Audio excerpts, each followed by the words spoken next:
So hello everyone, कैसे हो आप सभी। मैं हूं आपकी दोस्त, आपकी मेंटोर और आपकी educator CS Mehndi Tushniwal. Good afternoon everyone. Good afternoon Sahiba, एक शाह। गुड आफ्टरनून बच्चा लोग, कैसे हो। साहिल, आदित्य, भूमि। अच्छा, चैप्टर नंबर 1 आई होप आपने बहुत अच्छी तरह से रिवाइज कर लिया होगा एंड साथ ही साथ उसकी DPP भी आपने एक बार सॉल्व करी होगी। Good afternoon Dinesh. हेलो स्तुति। अच्छा, एक बार मुझे फटाफट से बता दो कौन कौन सी जगह से आप सभी लोग हो, कहाँ कहाँ से देख रहे हो, कौन कौन सी प्लेसेस से हो। Good afternoon Samiksha. Hello Rani. Hello Priyanshi. Good afternoon Akash, Parth, Manya, Vaishnavi, Muskan. किधर किधर से हो। अच्छा, मेरठ, कोलकाता, दिल्ली, MP, लखनऊ, बैंगलोर, ओहो बिहार, वेस्ट बंगाल, जोधपुर, MP, छत्तीसगढ़, पटियाला, मुंबई। अरे वाह वाह, एकदम पूरे ऑल ओवर इंडिया के बच्चे हैं यहाँ पर सारे के सारे। छत्तीसगढ़, MP, काठमांडू, लखनऊ, गोवा। अरे वाह, ग्रेट। राधे राधे। अब तो मतलब हर एक जगह मुझे एक टूर करना पड़ेगा, है ना। चलो great, good afternoon, very good. चलो, DPP अच्छा अगर नहीं मिला है तो आज अपडेट हो जाएगा आप लोगों के पास चैप्टर नंबर 1 का, और वो मिल जाएगा। डोंट वरी पार्थ, आज अपडेट हो जाएगा। ठीक है। चलो, अ वेरी ब्यूटिफुल से गुड आफ्टरनून आप सभी बच्चों को। And today we are going to start with chapter number 2। Chapter number 2 का नाम क्या है? That is legal status and types of registered companies. क्या बोलता है? Legal status. किसका लीगल स्टेटस? कंपनी का लीगल स्टेटस क्या है। एंड इस चैप्टर में we are going to read about the different types of companies की कौन कौन सी कंपनीज होती है। अच्छा, जब मैं आपको शुरुआती में चैप्टर करवाऊंगी आपको ऐसा लगेगा कि दीदी ये तो हमारा रिवीजन हो रहा है। बस वैसा ही कुछ यहाँ पर आपको देखने को मिलेगा। लीगल स्टेटस देखेंगे हम रजिस्टर्ड कंपनीज का। हम कंपनी के बारे में बहुत से फीचर्स आज देखने वाले हैं, जैसे कि corporate personality, transferability of shares, exceptions to limited liability, and we are going to see the classification of companies. So shall we start with today's lecture? क्या हम स्टार्ट करें? अच्छा, बिफोर दैट मुझे बता दो, is my voice proper? Screen ठीक है, Audible, visible, एकदम परफेक्ट है सभी? चलो, सो शुरुआत करते हैं एकदम शुरू से कि जो वर्ड है कंपनी कहाँ से डिराइव हुआ है, from where the company word has been derived. तो कंपनी डिराइव हुआ हमारे लैटिन वर्ड से, कम और पनीस। अच्छा, कम का मतलब होता है विथ और टुगेदर, और पनीस का मतलब होता है ब्रेड। यानी कि पहले के टाइम में लोग क्या करते थे, साथ में मिलकर खाना खाते थे, और खाना खाते खाते while they are having their food वो अपने बिजनेस की बातें भी डिस्कस कर लिया करते थे। बट नाउ धीरे धीरे टाइम चेंज हुआ और इसीलिए उन्होंने अप्रोच चेंज करी कि बिजनेस हमारा कॉम्प्लेक्स होता गया। अभी हम खाना खाते खाते बिजनेस की बातें डिस्कस नहीं कर सकते हैं, and that is how the word company has been derived. और इस तरीके से हमारा कंपनी जो वर्ड है डिराइव हुआ है। अच्छा, if I talk about companies act 2013, तो मुझे बता दो कंपनीज एक्ट 2013 के अकॉर्डिंग कंपनी को कौन से सेक्शन के अंदर डिफाइन किया गया है। कंपनी का सेक्शन बता दो। ये मैं तो आप लोगों से एक्सपेक्ट कर सकती हूँ कि आप सभी बच्चे मुझे सेक्शंस बताएंगे। अब पता चलेगा ना कितना रिवाइज किया है।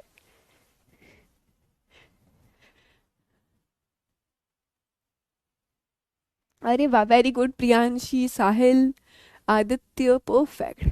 यस शिफाली, स्तुति, एकदम परफेक्ट, ऑसम।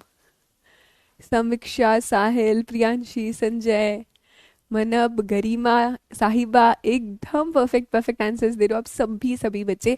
सेक्शन 2 क्लॉज 20 क्या बताता है कंपनी के बारे में? ये देखो, यही बोल रहा है। सेक्शन 2 क्लॉज 20 बताता है कंपनी के बारे में। ये क्या बोलता है? कंपनी मतलब क्या? Company means a company incorporated under, मेरे साथ बोलना है, company means a company incorporated under this act और under any previous company law. So companies act के according company means a company incorporated incorporated under this act, this act कौन सा act है ये, कंपनीज एक्ट 2013, या under any previous company law, या पुराने किसी कंपनी लॉ के अंदर ये इनकॉर्पोरेट हुई है। पुराना मतलब कंपनीज एक्ट 1956। ऐसा ही लग रहा है ना मैम, रिवीजन लग रहा है हमें तो बस। अच्छा, कंपनी के ढेरों सारे कैरेक्टरिस्टिक्स होते हैं, कुछ आपके सामने आपको दिख रहे होंगे, जैसे कि corporate personality, perpetual succession, separate property, transferability of shares, capacity to sue और बी स्यूड। यही सारे कैरेक्टरिस्टिक्स और फीचर्स को अभी हम डिटेल में पढ़ते हैं। सो starting with the very first feature, that is corporate personality. इस पहले फीचर से हम स्टार्ट करते हैं। कॉर्पोरेट पर्सनैलिटी मतलब क्या होता है, कंपनी की अपनी खुद की पर्सनैलिटी है, यानी कि company is a separate legal entity from its members. Company की अपनी पर्सनैलिटी है तो कहने से कंपनी पूरी तरह से अलग हो जाएगी उसके मेंबर से। जिसने कंपनी को बनाया है वो अलग है और कंपनी अलग है, क्योंकि कंपनी की अपनी खुद की यहाँ पर पर्सनैलिटी होती है। अगर आज तुमने कंपनी इनकॉर्पोरेट करी है तो क्या कंपनी तुम्हारे नाम पर काम करेगी क्या, नहीं, कंपनी अपने नाम पर काम करती है।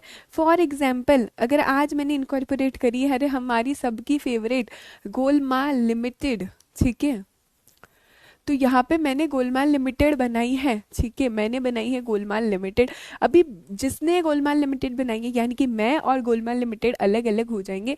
गोलमाल लिमिटेड ये कंपनी अपने नाम पर काम करने वाली है यहाँ पर सारे के सारे। अच्छा, इसके जो असेट्स हैं गोलमाल लिमिटेड के, वो सेपरेट रहेंगे। मैं ये नहीं कह सकती अरे अपनी तो कंपनी है ना, ये सारे एसेट्स तो मेरे हुए। I can not say that because assets are separate. ये एसेट्स किसके होंगे, ये एसेट्स कंपनी के होंगे, ये एसेट मेंबर के नहीं हैं। अगर आपने रिलायंस इंडस्ट्रीज लिमिटेड में एक शेयर भी लिया है, सो आप मेंबर कहलाओगे, आप शेयर होल्डर कहलाओगे, आप ओनर कहलाओगे। लेकिन क्या इसका मतलब ये है, क्या आप रिलायंस में बोल सकते हो कि वो जो एसी आए थे जरा ट्रांसफर करना तो हमारे इधर, वो असेट्स वगैरह ट्रांसफर करना ना, क्योंकि हम तो ओनर है। You can not say that because जैसे ही कंपनी इनकॉर्पोरेट हो जाती है वो कंपनी अलग हो जाती है और मेंबर्स अलग हो जाते हैं। जो भी एसेट है वो एसेट सिर्फ और सिर्फ किसके माने जाएंगे, वो कंपनी के ही माने जाएंगे। So the assets would be separate and it would be distinct from those of its members. Members से अलग माने जाते हैं और लॉ की नज़र में हम उन्हें अलग मानेंगे। It will be treated as different person. Company अलग है और कंपनी को बनाने वाले अलग है, कंपनी के ओनर्स अलग हैं, तो उन्हें डिफरेंट मेंबर्स माना जाएगा।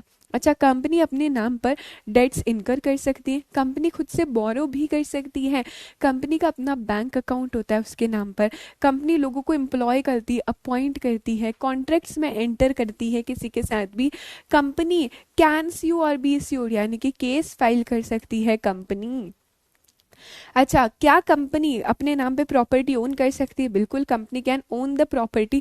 कंपनी आज अपने नाम पर प्रॉपर्टी भी खरीद सकती है, उसको सेल भी कर सकती है, उसको डिस्पोज ऑफ भी कर सकती है। सो कॉर्पोरेट पर्सनालिटी बेसिकली बताता है क्योंकि यहाँ पर कंपनी अलग है, वो सारे के सारे काम यहाँ पर कर सकती है।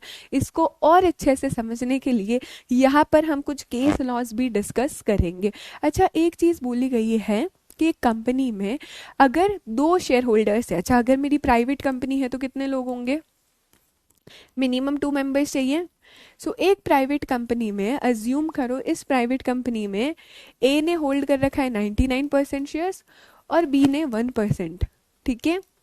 सो इवन इफ अगर एक कंपनी में पूरा का पूरा शेयर कैपिटल भी शेयर होल्डर ने हेल्ड कर रखा है तो भी शेयर होल्डर लाइबल माना नहीं जाएगा। शेयर होल्डर क्यों लाइबल नहीं माना जाएगा, क्योंकि कंपनी अलग है, शेयर होल्डर अलग है, वो लाइबिलिटी कंपनी की होगी। अ share holder can not be held liable for the act of the company even if he holds virtually the entire share capital. भले ही सारा का सारा शेयर कैपिटल शेयर होल्डर का है, लेकिन फिर भी वो लाइबल नहीं माना जाएगा बिकॉज यहाँ पर लाइबिलिटी कंपनी की होगी। एक चीज का और ध्यान रखना है आपको, ये जो शेयर होल्डर्स है ये कंपनी के एजेंट नहीं होते हैं, they can not bind by their act. यहाँ पे share holders are not the agent of a company. अगर आप पार्टनरशिप देखो तो सारे पार्टनर्स एजेंट होते हैं एक दूसरे के, पार्टनरशिप फर्म के, लेकिन ये जो शेयर होल्डर्स है वो कंपनी के एजेंट नहीं होते हैं और वो अपने एक्ट से किसी को बाइंड भी नहीं कर सकते हैं। Am I very clear. अभी दो बहुत ही प्यारे से केस लॉ आप मेरे संग देखने वाले हो। सबसे पहला जो केस लॉ है उसका नाम है सैलेमन versus Salomon and company limited. अच्छा, ये केस लॉ बोलता क्या है, लेकिन उससे पहले मेरे संग रिपीट करो सभी बच्चे, सैलेमन versus Salomon and company limited. अच्छा, अपना सलमान भाई की जगह क्या हो गया, ये सैलेमन, या फिर सैलेमन नाम की ना एक बहुत बड़ी सी फिश भी होती है, आप उस तरीके से भी इसे रिकॉल कर सकते हो। सो सैलेमन versus Salomon and company limited, ये केस समझेंगे हम सबसे पहले कि इस केस में हुआ क्या था। ठीक है, so let us understand this case. इस केस में हुआ क्या था पहले हम वो समझेंगे, एंड आई होप आप बच्चों लोगों ने ये केस जरूर जरूर पढ़ा होगा अपने ईईटी में, अपने लीगल एप्टीट्यूड सब्जेक्ट में आपने पढ़ा होगा। तो एक पर्सन नाम था जिनका सैलेमन, एक पर्सन था जिनका नाम क्या था, जिनका नाम था सैलेमन। ये सैलेमन मस्त अपना बिजनेस चला रहा था। किसका बिजनेस चला रहा था सैलेमन? लेदर का, बूट मैन्युफैक्चरिंग का बिजनेस चला रहा था। तो इनकी थी एक सोल प्रोपराइटर शॉप। ठीक है, इनका एक सोल प्रोपराइटर शॉप था, बूट मैन्युफैक्चरिंग का और लेदर का बिजनेस था। ठीक है मैम, ओके, यहाँ तक तो सॉर्टेड है एकदम। हम तो स्टोरी जैसे ही समझेंगे। तो सैलेमन के कुछ 4 नालायक बच्चे थे और उन्होंने बोला कि पापा पापा आप एक काम करो, आप कंपनी फॉर्म कर दो, आप सोल प्रोपराइटरशिप में बिजनेस मत करो, आप कंपनी फॉर्म कर दो। अब इनको लगा बच्चे हैं तो सही बोल रहे होंगे। सो सैलेमन ने क्या किया है, सैलेमन ने फिर एक कंपनी इनकॉर्पोरेट करी। सैलेमन ने एक कंपनी इनकॉर्पोरेट करी और अपना ये जो बिजनेस था, ये बिजनेस सैलेमन ने सेल कर दिया, सोल्ड बिजनेस टू कंपनी। ये बिजनेस जो था इनका सोल प्रोपराइटरशिप का, लेदर का, बूट मैन्युफैक्चरिंग का, ये बिजनेस उन्होंने कंपनी को बेच दिया। कौन सी कंपनी फॉर्म करी थी सैलेमन ने? पब्लिक कंपनी फॉर्म करी थी। अब अगर पब्लिक कंपनी है तो हमें पता है पब्लिक कंपनी में मिनिमम 7 मेंबर्स चाहिए होते। इस पब्लिक कंपनी में कौन थे 7 मेंबर्स? समझो, एक था खुद सैलेमन, एक थी सैलेमन की वाइफ, ठीक है, 4 नालायक बच्चे थे उसके। ठीक है, तो सन सन सन और एक और सन, और एक थी उसकी डॉटर। ठीक है, तो ऐसे करके इस पब्लिक कंपनी में ये 7 मेंबर्स हो गए हैं जिनकी ज़रूरत थी। तो अभी तक क्या हो रहा है, सैलेमन का एक बिजनेस चल रहा था। फिर से सुनना अगर कोई पॉइंट मिस कर गया हो, ये हमारे हैं मिस्टर सैलेमन। सैलेमन का चल रहा है सोल प्रोपराइटरशिप, लेदर मैन्युफैक्चरिंग का बिजनेस, बूट मैन्युफैक्चरिंग का बिजनेस। इन्होंने अपना बिजनेस सेल कर दिया, एक कंपनी इनकॉर्पोरेट करके इन्होंने अपना बिजनेस बेच दिया है। अब अगर आपने बिजनेस बेचा है किसी कंपनी को, बदले में कुछ मिलेगा तो सही ना। तो कंपनी ने क्या दिया है इनको, कंपनी ने इन्हें 20,000 के तो शेयर्स दे दिए हैं, कुछ डिबेंचर्स दिए थे इन्होंने, और जो बैलेंस अमाउंट था वो कंपनी ने क्या दे दिया था, कैश में दे दिया था। ठीक है, बैलेंस अमाउंट जो था वो कैश में दे दिया था। अभी शेयर्स दे दिए है बेटा, यानी कि वो तो ओनर हो गए, शेयर होल्डर्स हो गए। ओके, नो डाउट, ये पहला क्लियर हो गया हमारा। अच्छा, डिबेंचर्स है, डिबेंचर्स बेसिकली मतलब क्या होता है, ये डिबेंचर्स का रीपेमेंट होगा, यानी कि कंपनी उन्हें फिर से ये जो पैसे है डिबेंचर्स का पे करेगी। डिबेंचर एक तरह का एविडेंस है कि आप हमसे पैसा मांगते हो। सो डिबेंचर्स बेसिकली एक एविडेंस है कि ये क्रेडिटर है, ये हमसे पैसा मांगते हैं, तो कंपनी कुछ टाइम बाद इन्हें पैसा दे देगी। राइट है, यहाँ तक अभी मस्त चल रहा था, कंपनी अच्छा अच्छा काम कर रही थी। लेकिन कुछ टाइम बाद कंपनी का बुरा वक्त आया और कंपनी चली गई लिक्विडेशन में। कंपनी का बुरा वक्त आया और कंपनी किस में चली गई है, लिक्विडेशन में चली गई है। जब कंपनी लिक्विडेशन में चली जाती है तो कंपनी का क्या होता है, कंपनी अपने सारे एसेट्स को बेचकर अपनी लाइबिलिटीज को पे ऑफ करती है। मतलब अब हमें कंपनी को बंद करना पड़ेगा, कंपनी में बहुत सारे लॉसेस हो रहे हैं, कंपनी को बंद करना पड़ेगा। तो उस केस में यहाँ पर एसेट्स सेल करते हो आप, और एसेट सेल करके जो भी पैसा आता है उससे हम क्या करते हैं, अपनी लाइबिलिटीज यहाँ पर पे ऑफ करते हैं। अभी जो मेन चीज आएगी वो अब आपको सुननी रहेगी। इस कंपनी ने और भी लोगों से पैसा लिया था, कंपनी ने और कुछ लोगों से पैसा लिया था जो थे इसके अनसिक्योर्ड क्रेडिटर्स। कंपनी ने किससे पैसा लिया था, अनसिक्योर्ड क्रेडिटर्स से पैसा लिया था। अभी दीदी अनसिक्योर्ड क्रेडिटर मतलब क्या होता है, no worries when I am here. Unsecured creditor मतलब क्या, सबसे पहले क्रेडिटर मतलब जिन्होंने पैसा उधार पे दिया है, अनसिक्योर्ड मतलब क्या है, यहाँ पर उधर सिक्योरिटी के तौर पे इन क्रेडिटर्स को कुछ भी नहीं मिला। फॉर एग्जाम्पल अगर आज आदित्य ने 2 लाख रुपए कंपनी को दिए हैं, सो आदित्य ने 2 लाख रुपए कंपनी को क्रेडिट पर तो दे दिए, बट सिक्योरिटी के लिए आदित्य को कुछ नहीं मिला, कोई असेट यहाँ पर गिरवी नहीं रखी गई है, उन्हें हम बोलते हैं अनसिक्योर्ड क्रेडिटर्स। अभी जब लिक्विडेशन का टाइम आया है तो सभी भागे भागे चले आए कि हमारी लाइबिलिटीज दे दो, हमारी लाइबिलिटी पे ऑफ कर दो। अभी क्वेश्चन क्या था, ये जो असेट थे सिर्फ 6,000 के और लाइबिलिटीज थी 17,000 की। अभी फिगर्स में मत जाना, आपको फिगर्स बिल्कुल याद नहीं रखना, आपको सिर्फ कंक्लूजन पता होना चाहिए। Don't go to the figures, मैं एग्जाम्पल के लिए बता रही हूँ। यानी कि असेट से जो पैसा आया वो कम था और हमारी लाइबिलिटीज हमारे को पे करने को यहाँ पर ज्यादा थी, राइट। सभी आए कि हमें पैसा दे दो, हमें पैसा दे दो, वही अनसिक्योर्ड क्रेडिटर बोलते हैं कि हमें पहले पैसा मिलना चाहिए। तो बोला अरे नहीं नहीं, ये जो सिक्योर्ड क्रेडिटर है, और यहाँ पर सिक्योर्ड क्रेडिटर कौन था, जिसको 10,000 के डिबेंचर्स दिए थे, यानी कि सैलमन यहाँ पर सिक्योर्ड क्रेडिटर था। तो प्रॉब्लम किसके बीच में है, सैलमन और अनसिक्योर्ड क्रेडिटर। अनसिक्योर्ड क्रेडिटर बोलते हैं हमको पैसे दो, सैलमन बोलता है हमें पैसा दो। यहाँ पर केस गया और फिर पता चलता है कि यहाँ पर किसको पैसा मिलेगा, सैलमन को पहले पैसा मिलेगा। रीजन क्या है, सबसे पहले ये देखो, जब भी कभी भी केस हुआ है अनसिक्योर्ड क्रेडिटर का ऐसा कहना था कि सैलमन और सैलमन की कंपनी एक है। यहाँ पे केस क्या बोलता है कि सैलमन और सैलमन की कंपनी एक है क्योंकि सैलमन ने खुद ने ही कंपनी को बनाया है। तो अगर कंपनी में लॉस हुआ है तो वो सैलमन की गलती, it is not our mistake, इसलिए पहले पैसा हमें मिलना चाहिए, हम अनसिक्योर्ड क्रेडिटर है। कोर्ट बोला नहीं नहीं, कंपनीज एक्ट 2013 देखो, यहाँ पर फीचर है कॉर्पोरेट पर्सनैलिटी का। कॉर्पोरेट पर्सनैलिटी के फीचर में बोलता जाता है कंपनी अलग है और कंपनी को बनाने वाला अलग है, company is different from its members, इसीलिए सिक्योर्ड क्रेडिटर को पहले पैसा मिलेगा। हमेशा ये सीरीज होती है, सीक्वेंस होती है, किसको पहले पैसा मिलता है, पहले सिक्योर्ड क्रेडिटर को मिलता है, फिर अनसिक्योर्ड को मिलता है, फिर प्रेफरेंस शेयर होल्डर्स को और फिर इक्विटी शेयर होल्डर्स को। ये लिक्विडेशन के टाइम पे ना एक सीक्वेंस होता है, इसी में पैसा मिलता है।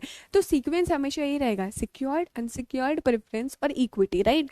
लेकिन सिक्योर्ड क्रेडिटर को नहीं मिलना चाहिए, अनसिक्योर्ड बोल रहे थे नहीं नहीं इसको नहीं मिलना चाहिए, इसी ने खुद ने तो कंपनी बनाई है, इसकी वजह से लॉस हुआ है। तो वहां पर कोर्ट ने बोला कि कॉर्पोरेट पर्सनैलिटी के फीचर के अकॉर्डिंग यहाँ पर salmon is different from its members, इसलिए सैलमन को पैसा दिया जाएगा। एंड स्वाहा, ये केस फाइनली सैलमन के फेवर में हुआ था। अच्छा, अभी अगर आप ये रीड करोगे it would be very easier for you, ठीक है। यस यस, अनसिक्योर्ड क्रेडिटर मतलब मानिया कि आपने क्रेडिट पर कुछ लिया तो है, ठीक है। फॉर एग्जांपल समझो, मानिया अनसिक्योर्ड क्रेडिटर क्या होता है। आप लोग बैंक जाते हो, बैंक से लोन लेते हो कभी कभी, ठीक है। आपने बैंक से लोन लिया है तो बैंक क्या हो गया, यहाँ पर क्रेडिटर हो गया। बैंक ने क्रेडिट पर आपको 50 लाख रुपए दिए हैं, बैंक एज ए क्रेडिटर, और आप बदले में कुछ सिक्योरिटी देकर जाते हो सकता है आप आपके लैंड के पेपर्स, कुछ गोल्ड ज्वेलरी देकर जाओगे। तो हम क्यों देकर जाते हैं, अगर ये पर्सन 50 लाख रुपीज पे नहीं कर पाया है तो जो सिक्योरिटी आपने दी ना, उस सिक्योरिटी को बेच के बैंक आपके पैसे रिकवर कर लेता है। तो उस केस में बैंक सिक्योर्ड क्रेडिटर है। लेकिन अगर आपने कोई सिक्योरिटी दी ही नहीं, आप 50 लाख रुपए लेकर आ गए हो, तो वहां पर इसे बोला जाता है अनसिक्योर्ड क्रेडिटर, ठीक है। अभी ये आपका टाइम है, you have to read this, and पूरी वही बात लिखी हुई है, फटाफट इसे रीड करो। मैंने जो पूरा केस समझाई वही है, लेकिन मैं रीड इसलिए करवा रही हूँ क्योंकि आप बाद में रीड नहीं करोगे। So read it once.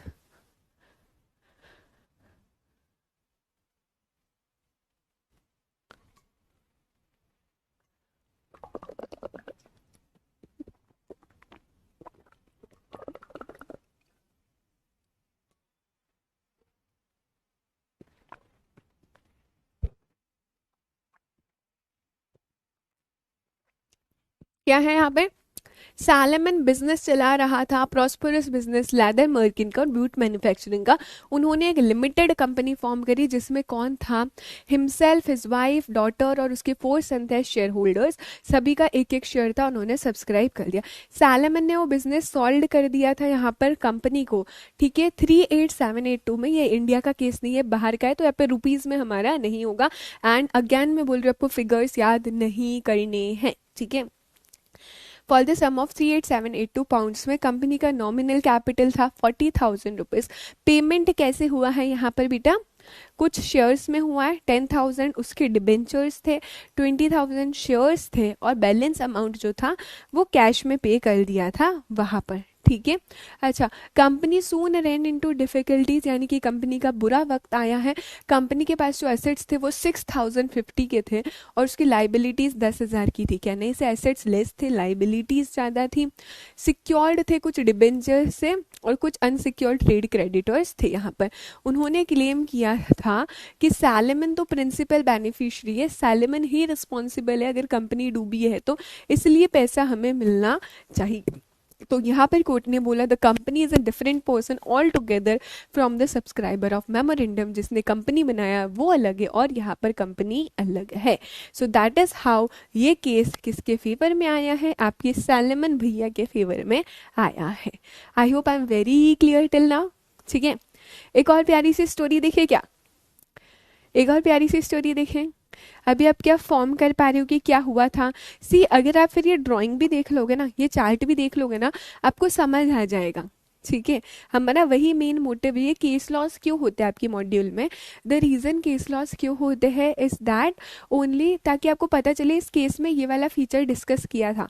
अगर कॉर्पोरेट पर्सनैलिटी पे आपको आता है शॉर्ट नोट लिखो, सिर्फ आपको लिखना है it the same was also discussed in the case law of Salomon versus Salomon. बस आपको केस कभी भी एक्सप्लेन नहीं करना रहेगा। चलो एक और स्टोरी देखी जाए। अभी ये कौन है, ये है हमारे पायलट। ठीक है, ये है हमारे पायलट मिस्टर ली, ये दिख रहे होंगे mister Lee.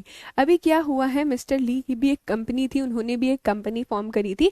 So he was a share holder in the company, वो सारे के सारे शेयर्स यहाँ पर ओन करते थे। ठीक है, he was also director of a company, और साथ ही साथ वो एम्प्लॉय भी थे। कहने से ये जो मिस्टर ली है ना, वो ओनर भी था, डायरेक्टर भी था और एम्प्लॉय भी था यहाँ पर। ठीक है, इसकी जो कंपनी थी इसमें वो क्या करते थे, एयर फार्मिंग करते थे, ऊपर से कुछ तो पेस्टिसाइड्स वगैरह यहाँ पर डालते थे। तो बेसिकली ये जो मिस्टर ली है वो यहाँ पर एयर फार्मिंग कर रहा था, और जब वो काम कर रहा था तभी उसका एक्सीडेंट हो गया और उसकी डेथ हो गई वहाँ पर। ठीक है, अभी मिसेस ली गई और मिसेस ली ने कंपनी को बोला कि कंपनी वाले सुनो सुनो, मेरा जो पति है ना मिस्टर ली, उसकी डेथ हो गई है तो उसको कॉम्पनसेशन दो। सबसे पहला मैम, कॉम्पनसेशन का मतलब क्या, कॉम्पनसेशन का मतलब होता है मुआवजा। ठीक है, अगर किसी एम्प्लॉय की डेथ हो जाती है जब वो काम करते हैं तो उसे कुछ कॉम्पनसेशन यहाँ पर मिलता है। तो मिसेस ली बोलती है कंपनी को कि मुझे कॉम्पनसेशन यहाँ पर आप दो। यहाँ पर जो एम्प्लॉयज़ वगैरह थे उन्होंने मना कर दिया, वो बोलते हैं कंपनी तो खुद की मिस्टर ली की थी, है ना, तो उनको क्या कॉम्पनसेशन दे, वही तो ओनर थे, वही डायरेक्टर थे, तो उन्हें क्या कॉम्पनसेशन दे। ये केस गया कोर्ट में, इसीलिए इस केस का नाम क्या है, ली versus Lee air farming company limited. इस ली में मिसेस ली है, मिसेस ली ने केस किया कंपनी के ऊपर कि ऐसा गलत, इन्हें पैसा मिलना चाहिए। देन कोर्ट ने यहाँ पर ये प्रिंसिपल आइडेंटिफाई किया, सेपरेट प्रॉपर्टी का प्रिंसिपल है। सेपरेट प्रॉपर्टी मतलब क्या है, इसने कंपनी बनाई है, मिस्टर ली ने कंपनी बनाई है, लेकिन ये अलग हो गए, सेपरेट आइडेंटिटी है दोनों की। एंड जब मिस्टर ली की डेथ हुई थी तो उनकी एम्प्लॉय की कैपेसिटी में डेथ हुई थी, जब वो काम कर रहे थे तब उनकी डेथ हुई थी, इसीलिए उनको एम्प्लॉय की तरह का कॉम्पनसेशन भी यहाँ पर मिलना चाहिए। सो पता लगाया क्या कि वैलिड कॉन्ट्रैक्ट था कंपनी के बीच में और उन वर्कर्स के बीच में, देयरफॉर मिसेस ली सही है और मिस्टर ली का कॉम्पनसेशन यहाँ पर उन्हें मिलेगा, बिकॉज एम्प्लॉय की कैपेसिटी में उनकी डेथ हुई और वो एम्प्लॉय भी तो थे, और क्योंकि वो एम्प्लॉय थे इसलिए उन्हें कॉम्पनसेशन मिलेगा। कॉर्पोरेट पर्सनैलिटी, कंपनी अलग है, कंपनी को बनाने वाला अलग है। Am I clear? Garima Singh, बेटा डिपेंड करता है कि केस एक्सप्लेन करना है या नहीं करना है क्वेश्चन में, है ना। कभी भी केस एक्सप्लेन करने को कब रहा जाएगा ना, कभी भी आपको वो एग्जामिनर नहीं चाहेगा आप केस एक्सप्लेन करो, बट आपको कंक्लूजन पता होना चाहिए। अगर आपने ये बता दिया Salomon versus Salomon and company limited, Lee versus Lee air farming company limited, दोनों ही केसेस में it was established the principle of separate legal identity was established, the principle that the owners are different from the companies established, तो भी समझ जाएगा examiner कि आपको ये नॉलेज है। ठीक है, don't worry for that. Done है ये, एकदम क्रिस्टल क्लियर है, कोई डाउट? ये देखो, ली की जो विडो थी उन्होंने कॉम्पनसेशन यहाँ पर डिमांड किया था। एक बार फिर से बता देती हूँ अगर आपको थोड़ा सा भी डाउट है। मिस्टर ली एक पर्सन थे जिन्होंने कंपनी इनकॉर्पोरेट करी और उसी कंपनी में वो डायरेक्टर भी थे, ठीक है। उस कंपनी में वो डायरेक्टर थे, एम्प्लॉय थे और ओनर भी थे, ठीक है। शेयर होल्डर है तो वो ओनर भी हो जाएंगे क्योंकि वो सारे के सारे शेयर्स थे उनके पास, गवर्निंग डायरेक्टर थे और साथ में एम्प्लॉय भी थे। जब ये एयर फार्मिंग कर रहे थे, यानी कि ऊपर एरोप्लेन या हेलीकॉप्टर से एयर फार्मिंग कर रहे थे, तब उनका एक्सीडेंट हो गया और एक्सीडेंट में उनकी डेथ हो गई थी, ठीक है। उनकी डेथ हो गई है अब यहाँ पर। तो उस केस में मिस्टर ली की जो पत्नी है यानी कि मिसेस ली, वो कंपनी के पास आती है और कंपनी को बोलती है कि कंपनी कंपनी कॉम्पनसेशन दो क्योंकि मिस्टर ली की डेथ हो गई है यहाँ पर, राइट। तो कंपनी बोलती है कि कोई कॉम्पनसेशन नहीं मिलेगा, कंपनी मिस्टर ली की थी इसमें क्या कॉम्पनसेशन। मिसेस ली गई कोर्ट में एंड कोर्ट ने यहाँ पर बोला कॉर्पोरेट पर्सनैलिटी वाला कॉन्सेप्ट, इवन दो ये कंपनी मिस्टर ली ने बनाई थी लेकिन मिस्टर ली यहाँ पर एम्प्लॉय भी थे और एम्प्लॉय थे यहाँ पर, वो दोनों अलग अलग है, कंपनी अलग है, एम्प्लॉय अलग है, इसलिए एम्प्लॉय की कैपेसिटी में यहाँ पर मिसेस ली को कॉम्पनसेशन मिलेगा। M I clear? कॉन्ट्रैक्ट होता है ना, एम्प्लॉय वाला कॉन्ट्रैक्ट होता है कंपनी के बीच में, इसीलिए, ठीक है। अच्छा, नेक्स्ट फीचर है हमारा company as an artificial person. अभी बहुत छोटे छोटे से कैरेक्टर्स हम देखने वाले हैं। कंपनी है artificial legal person, we know this thing. Company कैसी है? आर्टिफिशियल लीगल पर्सन है, लॉ की नज़र में है। So company is invisible, intangible और एग्जिस्ट करती है सिर्फ और सिर्फ लॉ की नज़रों में। क्या कंपनी के पास सारे राइट्स होते हैं? यस, कंपनी के पास सारे राइट्स और ड्यूटीज भी यहाँ पर होते हैं। अच्छा, क्वेश्चन आता है यहाँ पर आर्टिफिशियल पर्सन मतलब क्या? What is artificial legal person? तो ये बोलता है एक जुडिशियबल पर्सन है, यानी कि क्रिएट किसने किया है? It is created by law. इसका एक लीगल नाम होता है, साथ ही साथ कुछ राइट्स होती है कंपनी के पास, प्रोटेक्शंस होते हैं, प्रिविलेजेस, रिस्पॉन्सिबिलिटीज और लाइबिलिटीज होती है। कुछ ऐसी राइट्स और लाइबिलिटीज होती है जो कि नेचुरल पर्सन जैसी होती है। जैसे कि क्या? कि कंपनी अपने नाम पर प्रॉपर्टी ले सकती है, कंपनी किसी के ऊपर भी केस फाइल कर सकती है, कंपनी यहाँ पर कॉन्ट्रैक्ट में एंटर कर सकती है। तो ये हमारी आर्टिफिशियल पर्सन वाली कुछ राइट्स होती हैं, ठीक है। नेक्स्ट है हमारा perpetual succession. We all know perpetual succession जैसे ही आएगा तुम्हारे दिमाग में एक लाइन आनी चाहिए, मेंबर्स में गो, मेंबर्स में come, but the company will go on forever and ever and ever. चाहे कितने भी लोग आए, चाहे कोई भी लोग जाए, उससे कंपनी को फर्क पड़ता नहीं है, कंपनी चलती रहेगी चलती रहेगी चलती रहेगी। सो कंपनी की मेंबरशिप चेंज हो सकती है लेकिन उससे कंपनी की कंटिन्यूटी पे बिल्कुल भी इफेक्ट नहीं होगा। आज यहाँ पर मान लो किसी कंपनी में सपना मेंबर थी, सपना के बाद सुभाषीष हो गया है, फिर प्रियांशी मेंबर हो गई है, क्या उससे कुछ फर्क पड़ेगा? नहीं, it will not get affected. हमें फर्क नहीं पड़ता कि तुम मेंबर हो, तुम आ रहे हो या तुम जा रहे हो, यहाँ पर कंपनी चलती रहेगी, कंपनी की एग्जिस्टेंस पे फर्क नहीं पड़ने वाला है, राइट। अच्छा, ये जो कंपनी है वो सेपरेट लीगल पर्सन है, उसको कुछ भी फर्क नहीं पड़ता है किसी भी मेंबर की डेथ से, ठीक है। अगर कोई मर गया है फर्क नहीं पड़ेगा, इंसॉल्वेंट हो गया है, इंसॉल्वेंट हो गया है यानी कि हिंदी में हम उसे बोलते हैं वो दिवालिया हो गया है, मतलब वो अपनी लाइबिलिटीज पे ऑफ नहीं कर पा रहा है, तो भी हमें फर्क नहीं पड़ेगा। कोई मेंबर रिटायर हो गया, हमें फर्क नहीं पड़ता। डिपार्चर हो गया है किसी भी मेंबर का एज ए डायरेक्टर, हमें फर्क नहीं पड़ता। कंपनी चलती रहेगी चलती रहेगी और चलती रहेगी, राइट। अच्छा, कंपनी सेम एंटिटी डिस्पाइट कि आपकी मेंबरशिप में कोई भी चेंज हो रहा है, कंपनी वहां पर चलेगी। मेरा एक क्वेश्चन रहता है आप लोगों से, लेट्स टेक एन एग्जांपल। एक कंपनी है, ध्यान से सुनना, एक कंपनी है जिसमें, चलो पहले पूछते हैं, एक कंपनी है, प्राइवेट कंपनी, मिनिमम 2 मेंबर्स होते हैं, 2 मेंबर्स है यहाँ पे,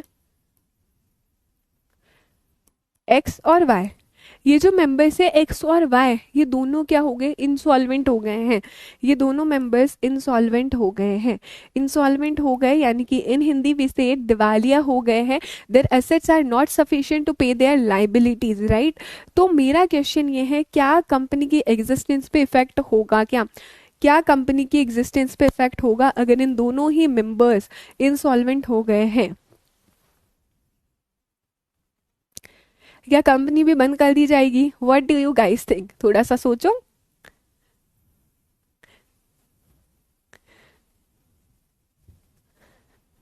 अच्छा, अगर आपको लगता है नहीं फर्क नहीं पड़ेगा, तो कौन सा फीचर बात करता है इस बारे में कि कंपनी की एग्जिस्टेंस पे फर्क नहीं पड़ेगा? What feature of the companies act says, कौन सा फीचर है कंपनी का?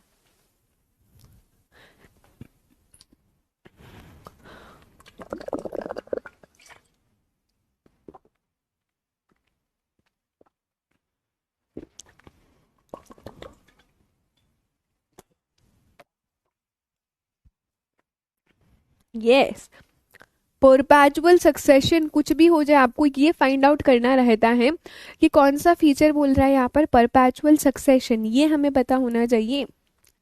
इवन इफ सारे के सारे मेंबर की डेथ हो जाए या वो इंसॉल्वेंट हो जाए, कंपनी को फर्क नहीं पड़ेगा। यहाँ पे परपैचुअल सक्सेशन है, the company will go on forever and for ever.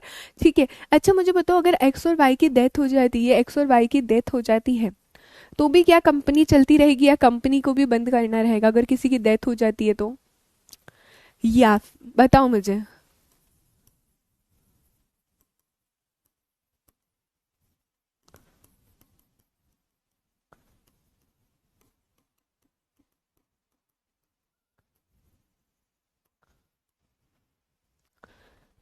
तो भी कंपनी चलती रहेगी। सी अगर आपके मेंबर्स की डेथ भी हो जाती है तो भी कंपनी चलती रहेगी। अगर एक्स और वाई चले जाते हैं और एक्स और वाई की जगह ए एंड बी आ जाते हैं मेंबर्स, तो भी कंपनी की एग्जिस्टेंस पे फर्क नहीं पड़ेगा। Your company will be continued, it will remain for ever. अच्छा, एक और क्वेश्चन है, आपकी एक पब्लिक कंपनी है जिसमें मीटिंग चल रही है यहाँ पर, ठीक है, पब्लिक कंपनी में मीटिंग चल रही है यहाँ पर, और सारे के सारे मेंबर्स जो 7 मेंबर्स आए थे वहाँ पर बॉम्ब से उनकी डेथ हो जाती है, तो क्या कंपनी चलेगी? Yes, even if all the members of the company dies, तो भी कंपनी एग्जिस्टेंस में रहेगी, कंपनी चलती रहेगी। कौन सा कौन सा फीचर बोलते हैं यहाँ पे हमारा? Perpetual succession. ठीक है, ये एग्जाम्पल पढ़ो, क्या बोला है यहाँ पर? Read it. ABC private limited में 3 डायरेक्टर्स है यहाँ पर, और वही 3 डायरेक्टर्स कंपनी के शेयर होल्डर्स भी है।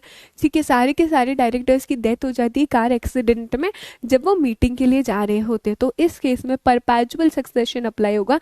Even if all the directors died, तो भी कंपनी कंटिन्यू रहेगी, एग्जिस्टेंस में रहेगी।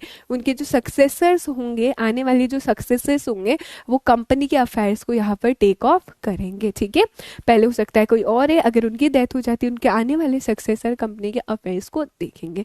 एक और केस है इसका, क्या केस है? ये केस है हमारा Gopalpur tea company versus Peshok tea company limited. इस केस में क्या बोला है? कंपनी का परपैचुअल सक्सेशन रहेगा, उसका एग्जिस्टेंस पे कोई भी अफेक्ट नहीं होगा लोगों की फाइनेंशियल स्टेटस से या किसी की लाइफ से। वही जो मैंने आपको समझाया है, किसी के फाइनेंशियल स्टेटस से का क्या मतलब है? अगर सारे के सारे मेंबर्स भी इंसॉल्वेंट हो जाए, कंपनी को फर्क नहीं पड़ेगा। किसी की डेथ हो जाए, सारे के सारे मेंबर्स की, कंपनी को फर्क नहीं पड़ेगा, कंपनी चलती रहेगी, चलती रहेगी एंड चलती रहेगी। बेटा, अगर आप आपके मॉड्यूल भी देखोगे ना, तो कुछ कुछ फीचर्स के बाद ना आपको ढेरों सारे केस लॉ दे रहे। द रीज़न आपको केस लॉ प्रोवाइड कराया गया, हर एक केस लॉ का आप सेम कंक्लूजन देखोगे। अगर मैं परपैचुअल सक्सेशन वाला केस लूँ, तो अगर आप मॉड्यूल में देखोगे 3-4 केस लॉज हैं, लेकिन हर एक केस का एंड में सिर्फ एक कंक्लूजन है कि कंपनी की परपैचुअल सक्सेशन है, कंपनी चलती रहेगी। वो केस लॉज इसलिए दिए गए ताकि आपको समझ आ जाए कि एक्चुअली में ऐसा हुआ है, प्रैक्टिकली हुआ है कि कंपनी की जो एग्जिस्टेंस है वो चलती रहेगी। इट इज़ नॉट नेसेसरी कि आपको हर एक केस याद करो। कंपनी लॉ बहुत बड़ा है, उसमें ये नीड नहीं है हर एक केस लॉ याद करो। लेकिन हाँ, जो रेलिवेंट है, जो इंपॉर्टेंट है केस लॉ, वहाँ पर मैं 100% आपको कहूँगी आपको याद करना है।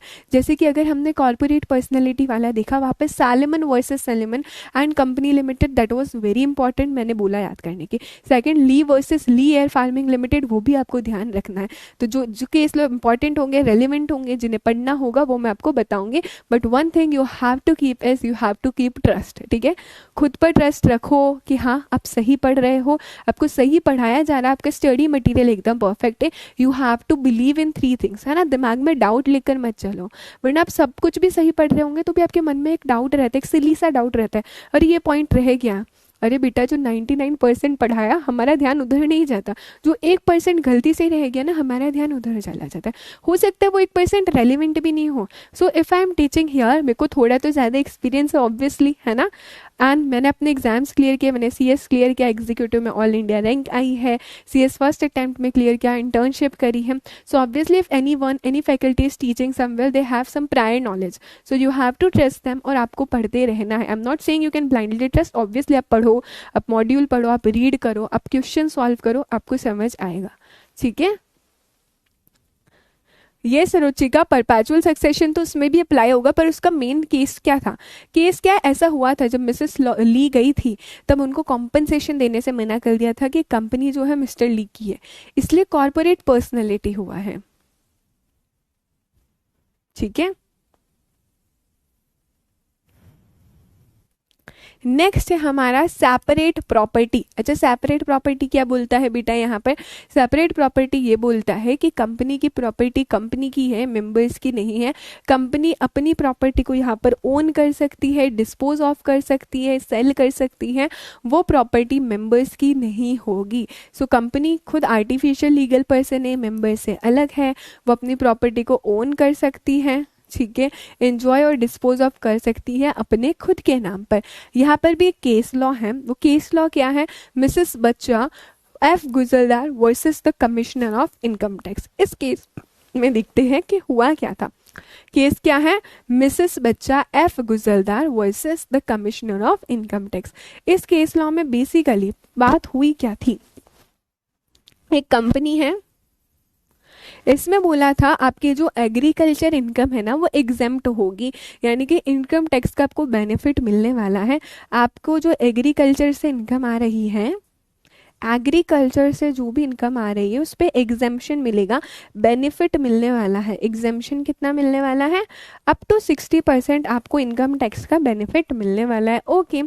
अभी ये कंपनी के जो शेयर होल्डर्स होते हैं, कंपनी उनको डिविडेंड देती है. ठीक है. अगर आपने कभी भी किसी कंपनी का शेयर लिया होगा तो आपको डिविडेंड मिलता है, प्रॉफिट का कुछ पार्ट कंपनी चाहे तो उसके शेयर होल्डर्स को देती है, तो उसको डिविडेंड यहाँ पर मिलता है. तो ये कुछ शेयर होल्डर्स थे जिन्हें डिविडेंड मिला था, शेयर होल्डर्स को डिविडेंड मिला था. अभी क्या था ना, डिविडेंड टैक्सेबल था. ये जो भी डिविडेंड का पैसा शेयर होल्डर्स को मिल रहा है, शेयर होल्डर को उसके ऊपर टैक्स देने का था. ठीक है.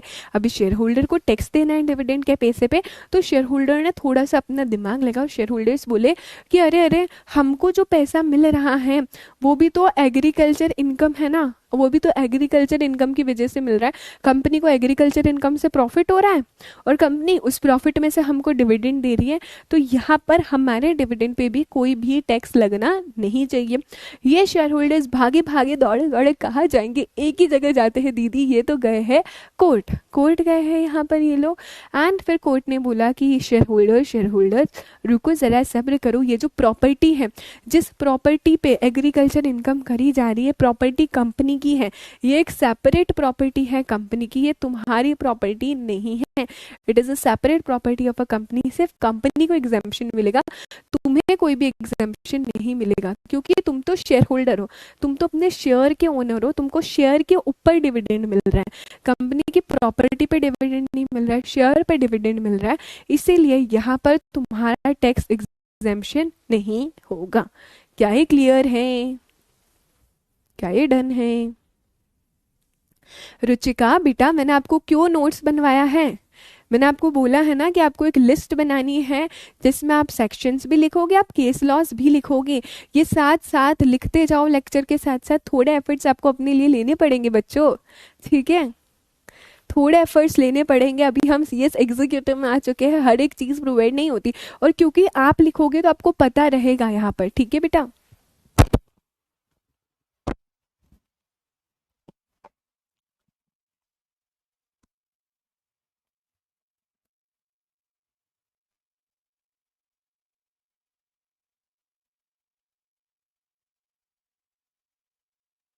हो रहा है क्या अभी? वॉइस में प्रॉब्लम है क्या?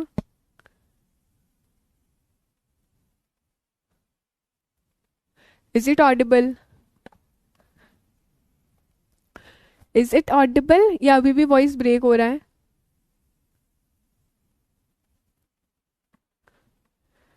एक minute.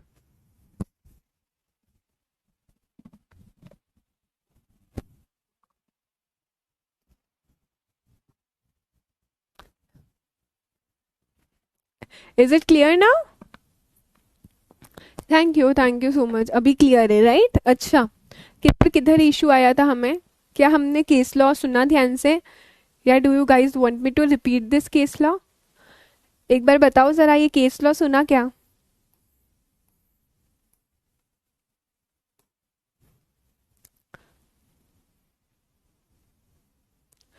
Okay, so do you guys want me to repeat this case law, or is it clear?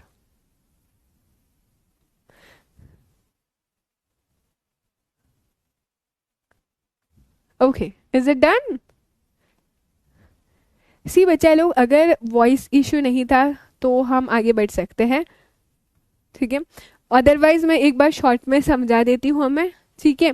क्या है, ये जो केस था बेसिकली, ये केस में ये बात बोली थी कि हमारी प्रॉपर्टी सेपरेट है यहाँ पर। अभी भी वॉइस नहीं आ रही है? अभी परफेक्ट है ना? ठीक है।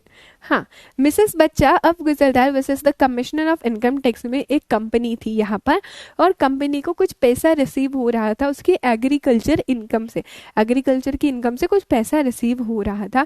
लेकिन क्योंकि एग्रीकल्चर इनकम थी, इससे एग्जेम्पशन था, यानी कि इनकम टैक्स से यहाँ पर बेनिफिट मिलता था आपको, वो एग्जेम्प्ट करी गई है 60% इनकम, आपको उस पर इनकम टैक्स नहीं देना, कंपनी को एग्जेम्पशन था। अब ये कंपनी को प्रॉफिट हो रहा है, तो कंपनी ने सोचा कि कुछ पैसा मैं डिविडेंड के फॉर्म में अपने शेयर होल्डर्स को दे देती हूँ। कंपनी शेयर होल्डर्स को उस शेयर पे कुछ डिविडेंड देती है। सो हियर कंपनी ने क्या किया, अपने शेयर होल्डर्स को कुछ डिविडेंड दे दिया। बात ये हुई कि शेयर होल्डर्स के पास जो डिविडेंड का पैसा आया, वो डिविडेंड का पैसा ना टैक्सेबल होता है, शेयर होल्डर को उस पर टैक्स देना होता है। शेयर होल्डर ने लगाई थोड़ी सी चालाकी कि हम क्यों पैसा दे, और शेयर होल्डर भागे भागे दौड़े दौड़े गए कोर्ट में, और कोर्ट को बोला सुनो सुनो जज साहिब, ये जो पैसा हमें मिल रहा है डिविडेंड का, वो तो एग्रीकल्चर इनकम की वजह से मिल रहा है ना, वो तो एग्रीकल्चर इनकम जब एग्जेम्प्ट है तो हमारे डिविडेंड का पैसा भी एग्जेम्प्ट होना चाहिए, हम डिविडेंड पे भी क्यों टैक्स दे, क्योंकि एग्रीकल्चर इनकम पे भी यहाँ पर टैक्स नहीं मिल रहा है, नहीं दे रहे। तो कोर्ट ने बोला रुको ज़रा सब्र करो मिसेस बच्चा गुजरदार, यहाँ पर क्या हुआ है, ये जो प्रॉपर्टी है, जो एग्रीकल्चर इनकम की जो प्रॉपर्टी है, वो प्रॉपर्टी किसकी, कंपनी की है, कंपनी को उसका बेनिफिट मिलेगा, तुम एज अ शेयर होल्डर तुमको उसका बेनिफिट नहीं मिलेगा, क्योंकि तुम्हें डिविडेंड का पैसा शेयर के ऊपर मिल रहा है, कंपनी की प्रॉपर्टी के ऊपर नहीं मिल रहा है। एंड बिकॉज आपको शेयर के ऊपर डिविडेंड का पैसा मिल रहा है, हम तो इसके ऊपर टैक्स लगाएंगे, so it would be taxable. ये सेपरेट प्रॉपर्टी कंपनी की है, ये तुम्हारी प्रॉपर्टी नहीं है, ठीक है, क्लियर है हमें ये? अच्छा, एक और केस है हमारा which is Macaura versus Northern Assurance company limited. इसको कैसे याद करोगे, मैक, मैक से याद करोगे हम, मैक वर्सेस नैक, ठीक है। कैसे याद करोगे, मैक वर्सेस नैक, मकौरा जब भी आएगा, Macaura versus Northern Assurance company, नैक से नदन एश्योरेंस कंपनी। इस केस में हुआ क्या था, यहाँ पर एक टिम्बर कंपनी थी, दीदी दीदी टिम्बर कंपनी मतलब क्या, टिम्बर कंपनी मतलब वुड वाली कंपनी थी, टिम्बर मतलब होता है वुड्स। एक वुड की कंपनी थी जिसमें 99% शेयर्स, 99% शेयर्स किसके पास थे, मकौरा के पास थे। सो एक टिम्बर कंपनी में 99% शेयर्स वर हेल्ड बाय मकौरा, 1% किसी और के पास था। इस मकौरा ने यहाँ पर क्या किया है, इस जो टिम्बर कंपनी का टिम्बर है उसका इंश्योरेंस करवाया है, टिम्बर कंपनी के जो टिम्बर है उसका इंश्योरेंस करवाया, लेकिन ये इंश्योरेंस ना मकौरा ने अपने नाम पर करवा दिया। अभी सब कुछ सही चल रहा था, लेकिन बुरा वक्त आया है यहाँ पर, और ये जो टिम्बर था इस टिम्बर कंपनी का, वो टिम्बर जल गया, वो सारा टिम्बर डिस्ट्रॉय हो गया। तो क्या होगा, मकौरा गया इंश्योरेंस कंपनी के पास और बोला इंश्योरेंस कंपनी, ये जो मेरा क्लेम मुझे दे दो, मेरी कंपनी का जो टिम्बर था वो डिस्ट्रॉय हो गया, तब मुझे पैसा दे दो। यहाँ पर इंश्योरेंस कंपनी ने साफ साफ मना कर दिया है मकौरा को। उन्होंने बोला कि ज़रा देखो डॉक्यूमेंट, तुमने इंश्योरेंस किसके नाम पर किया है, तुमने इंश्योरेंस तुम्हारे नाम पर किया, ये टिम्बर की प्रॉपर्टी किसकी थी, ये प्रॉपर्टी कंपनी की थी, ये प्रॉपर्टी तुम्हारी नहीं थी। सो इंश्योरेंस किसके नाम पर होना चाहिए, इंश्योरेंस यहाँ पर कंपनी के नाम पर होना चाहिए। एंड क्योंकि यहाँ पर कंपनी के नाम पर इंश्योरेंस नहीं, तुमने अपने नाम पर इंश्योरेंस करवाया, ये तुम्हारी प्रॉपर्टी नहीं है, हम तुम्हें कॉम्पनसेशन कैसे दे, इसलिए उसे कोई भी कॉम्पनसेशन यहाँ पर नहीं मिला है। कोर्ट ने बोला किसी भी शेयर होल्डर का कोई भी राइट नहीं होता है कंपनी की प्रॉपर्टी पे, इवन इफ कोई इंश्योरेबल इंटरेस्ट भी नहीं होता है। इंश्योरेबल इंटरेस्ट नहीं होता है तो मतलब समझो, अगर किसी का पापा का बिजनेस है, पापा के बाद कौन संभालेगा, बेटा संभालेगा। हम ऐसा अज्यूम करते हैं इंश्योरेबल इंटरेस्ट है, दादा का बिजनेस है, दादा के बाद पापा, पापा के बाद बेटा, बेटे के बाद उनका बेटा। लेकिन कंपनी के केस में ऐसा नहीं है। यहाँ पर कंपनी की प्रॉपर्टी सिर्फ और सिर्फ कंपनी की है, ना कि किसी शेयर होल्डर की है। अगर तुम्हें कब पैसा मिलता, अगर ये इंश्योरेंस किसके नाम पर होता, अगर ये इंश्योरेंस टिम्बर कंपनी के नाम पर होता तो यहाँ पर पैसा मिलता। But because the insurance was not in the name of a timber company but it was in the name of Macaura, इसलिए उसे इंश्योरेंस का पैसा यहाँ पर नहीं मिला। I hope I am crystal clear till now. मजा आ रहा है? ये इसे रीड करना, ठीक है। इंश्योरेबल इंटरेस्ट नहीं होता है कंपनी की प्रॉपर्टी में। मकौरा के पास सारे शेयर्स थे एक्सेप्ट वन शेयर। उसने साथ ही साथ कंपनी को कुछ पैसा भी दिया था, उसने कंपनी का इंश्योर करवाया यहाँ पे टिम्बर, लेकिन खुद के नाम पर। टिम्बर डिस्ट्रॉय हो गया, फायर से उसका क्लेम रिजेक्ट हो गया because of insurable interest. Done है? Awesome, very good. अच्छा, next is transferability of the shares. ये क्या बोलता है, कंपनी जिस भी पैसे से इनकॉर्पोरेट हुई है हम उसे बोलते हैं कैपिटल। जब ये कैपिटल छोटे छोटे छोटे छोटे पार्ट्स में यहाँ पर डिवाइड होती है ऐसे, ठीक है, पिज्जा याद आ गया होगा सबको, है ना, उसे हम क्या बोलते हैं यहाँ पर, शेयर्स बोलते हैं। So when the capital of a company is divided into parts उसे हम शेयर्स बोलते हैं। ये शेयर्स मूवेबल प्रॉपर्टी होती हैं, ये शेयर्स ट्रांसफर होते हैं। अच्छा, अगर मेरी प्राइवेट कंपनी है तो शेयर्स जो है उनका ट्रांसफरेबिलिटी रिस्ट्रिक्टेड होता है। अगर ये पब्लिक कंपनी है तो शेयर्स फ्रीली ट्रांसफरेबल होते हैं। कोई भी शेयर होल्डर परमानेंटली या नेसेसरीली कंपनी से ज़रूरी नहीं है जुड़ा रहे, वो चाहे तो अपना शेयर होल्डिंग यहाँ पर चेंज कर सकता है। अच्छा, कोई डाउट है क्या? मैम GIGLP आप ही पढ़ा, sorry Firdosh but I take only 2 subjects पिता, कंपनी लॉ एंड SBIL। आपका जो भी इशू आप इकबाल दिवस ऐसे बात कर सकते हैं, ठीक है।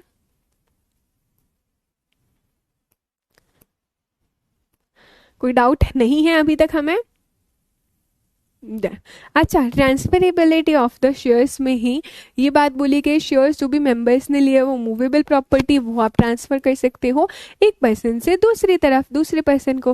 हो सकता है आज शेयर एकशा के पास से, एकशा ने उसे ट्रांसफर कर दिया प्रियांशी से, प्रियांशी ने सुभाषीष को ट्रांसफर कर दिया, उससे गरिमा को ट्रांसफर हो गए। सो जो शेयर्स है वो ट्रांसफर हो सकते हैं because of that they are movable property and freely transferable, ठीक है। अच्छा, नेक्स्ट है कैपेसिटी टू स्यू और बी स्यूड। क्या मतलब है इसका? यहाँ पर आपके पास कैपेसिटी है कि आप किसी को भी केस फाइल कर सकते हो, किसी के ऊपर भी, और कोई भी आपके ऊपर केस फाइल कर सकता है। यहाँ पर आई have told you the example. For example, आप गए हो चौमिनोज, ठीक है, आप कहाँ गए हो, चौमिनोज गए हो और आपने मस्त ऑर्डर किया है चाउमीन कि मैम चाउमीन खाएंगे आज, तो हम अच्छे से चाउमीन खाने वाले हैं हम, ठीक है। अभी आप गए चाउमीनोज, आपने मंगवाया कि हम चाउमीन खाएंगे हम तो यहाँ पर, बट क्या हो जाता है, उस चाउमीन में कुछ ऐसी अनवांटेड चीज़ आ जाती है यहाँ पर, ठीक है। मान लो उसमें कुछ आ जाता है इंसेक्ट, ठीक है, इंसेक्ट आ जाएगा। अभी आपको तो बहुत गुस्सा आएगा, तो आप मुझे बताओ आप केस तो फाइल करोगे, केस किसके ऊपर फाइल करोगे? ये चौमिनोज जो कंपनी है इसके ऊपर फाइल करोगे, या ढूंढोगे कंपनी का ओनर कौन है उसके ऊपर करोगे, या कंपनी के एम्प्लॉय के ऊपर करोगे? सोचकर बताओ किसके ऊपर केस फाइल करोगे, बताओ किसके ऊपर case file? Part I will tell you in the end. ये चैप्टर का वेटेज कितना है, डोंट वरी बच्चा, कंपनी पे केस हो सकता है। परफेक्ट परफेक्ट, हम कंपनी पर ही केस फाइल करेंगे यहाँ पर। सो कहने से कंपनी एक बॉडी कॉरपोरेट है जो केस फाइल कर भी सकती है, और कोई और भी कंपनी के नाम पर यहाँ पर केस फाइल कर सकता है, right.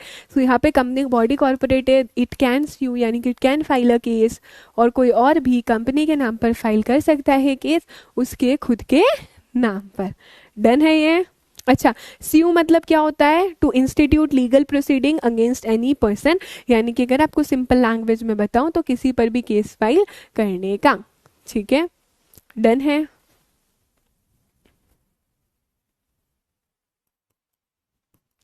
To file a case या फिर टू इनिशिएट लीगल प्रोसीडिंग्स।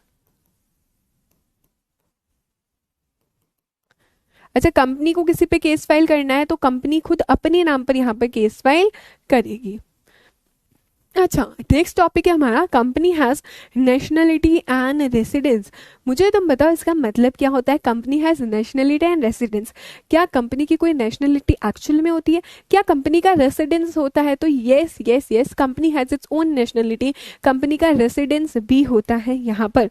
अच्छा, अभी समझने की कोशिश करना, company has its own nationality का मतलब क्या? जहाँ पर कंपनी इनकॉर्पोरेट हुई है, अगर कहीं पर भी कंपनी इनकॉर्पोरेट हुई है, उस कंट्री के लॉज वो फॉलो कर रही है, तो उसे हम बोलते हैं कंपनी की नेशनलिटी। फॉर एग्जाम्पल, अगर कोई कंपनी इनकॉर्पोरेट हुई है इंडिया में और इंडिया के सारे लॉज को वो कंप्लाई कर रही है, तो हम क्या बोलेंगे, इसकी नेशनलिटी इंडियन है। अच्छा, कोई कंपनी इनकॉर्पोरेट हुई यूएसए में, उसके लॉज कंप्लाई कर रही है, तो उसकी नेशनलिटी इंडियन नहीं है, यूएसए अमेरिकन है, ठीक है। उसी तरह से हमें पता चलता है nationality.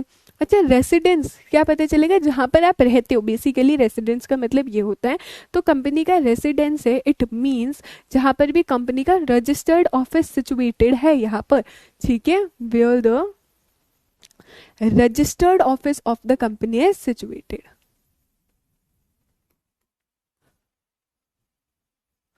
Office of the company is situated,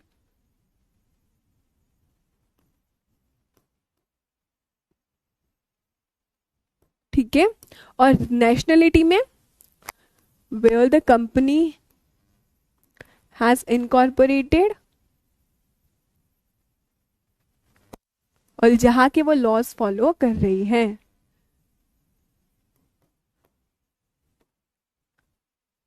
and of which country the laws are being complied. Common sense है, इजी है। लेकिन एक और क्वेश्चन है, क्या कंपनी सिटीजन होती है क्या? व्हाट डू यू थिंक, क्या कंपनी सिटीजन होती है क्या?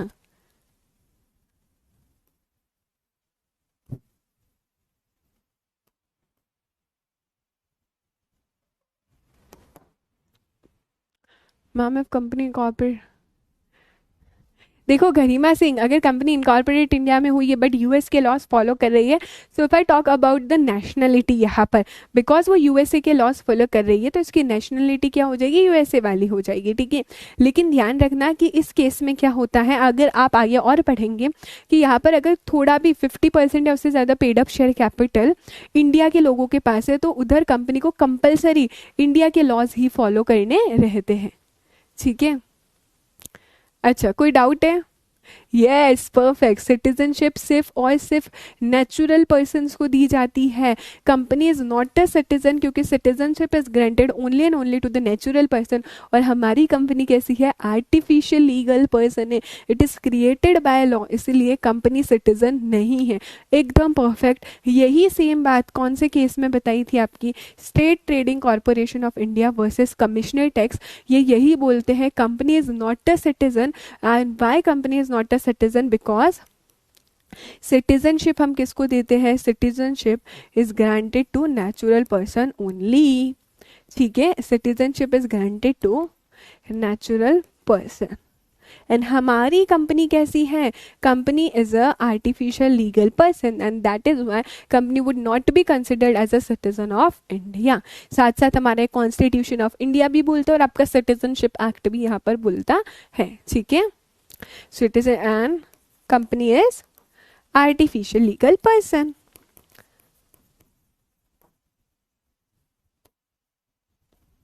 अच्छा, फिर क्या बोलता है? एक और केस है हमारा, ये केस के नाम आपको याद नहीं करने हैं, मैं सिर्फ आपको कंक्लूजन बता रही हूँ। एक और केस है हमारा RC Cooper versus Union of India. इसमें बोलता है इवन इफ कंपनी के सारे जो मेंबर्स है वो सिटीजन ऑफ इंडिया है, तो क्या कंपनी सिटीजन ऑफ इंडिया कहलाएगी क्या?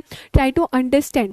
अगर कंपनी में 100 मेंबर्स है, 100 के 100 मेंबर्स ही कंपनी में सिटीजन है, सो क्या कंपनी सिटीजन ऑफ इंडिया कहलाएगी क्या? बताओ जरा, will company be considered as a citizen of India? See guys, you have to try to understand. अगर आपका मोटिव ये है कि आपको सीएस एग्जीक्यूटिव में पहली बार में क्लियर होना है, ऑल इंडिया रैंक लाना है, एग्जाम्पशन लानी है, I am always with you, मैं हमेशा हमेशा आपके साथ हूँ। लेकिन आपको भी एक अप्रोच लेनी है मैम हमें सीखने की, समझने की, ठीक है।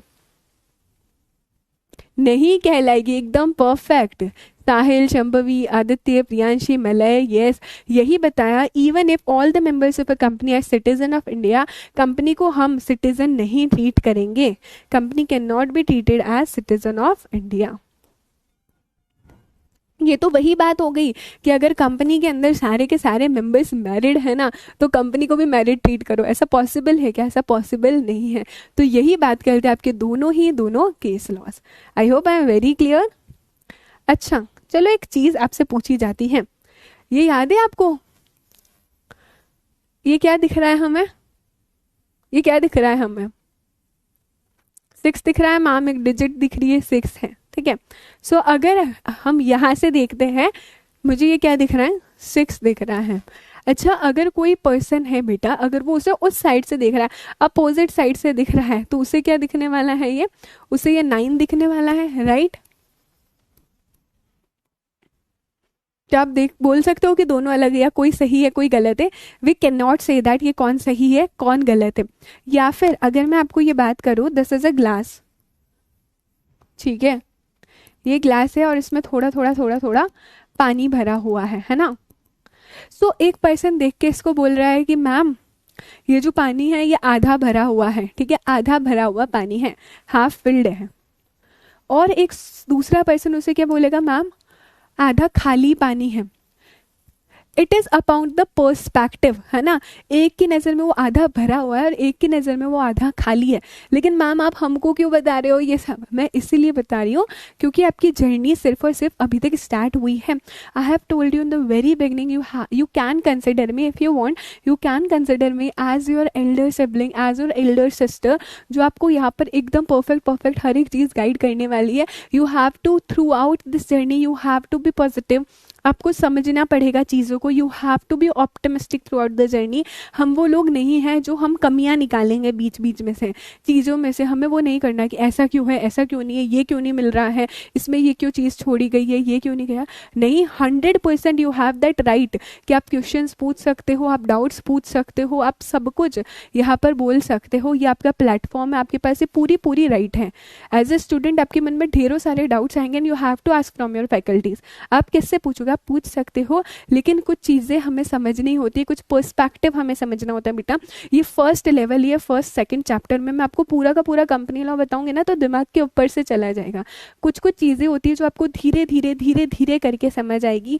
मैंने पहले भी बोला था कि हमने स्टार्टिंग अल्फ़ाबेट से करी, ABCD समझा, पहले ABCD लिखना आया, फिर धीरे धीरे वर्ड्स बनाए थे, छोटे छोटे वर्ड्स, कार, डॉग, कैट, ठीक है।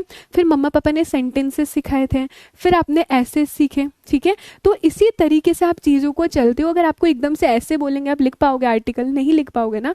सो स्टेप बाय स्टेप चलना है। जितनी टेंशन, जितनी आपको है, जितनी एक्साइटमेंट आपको है यहाँ पर क्लियर होने की, CS एग्जीक्यूटिव आप चाहते हो, वही मैं भी चाहती हूँ।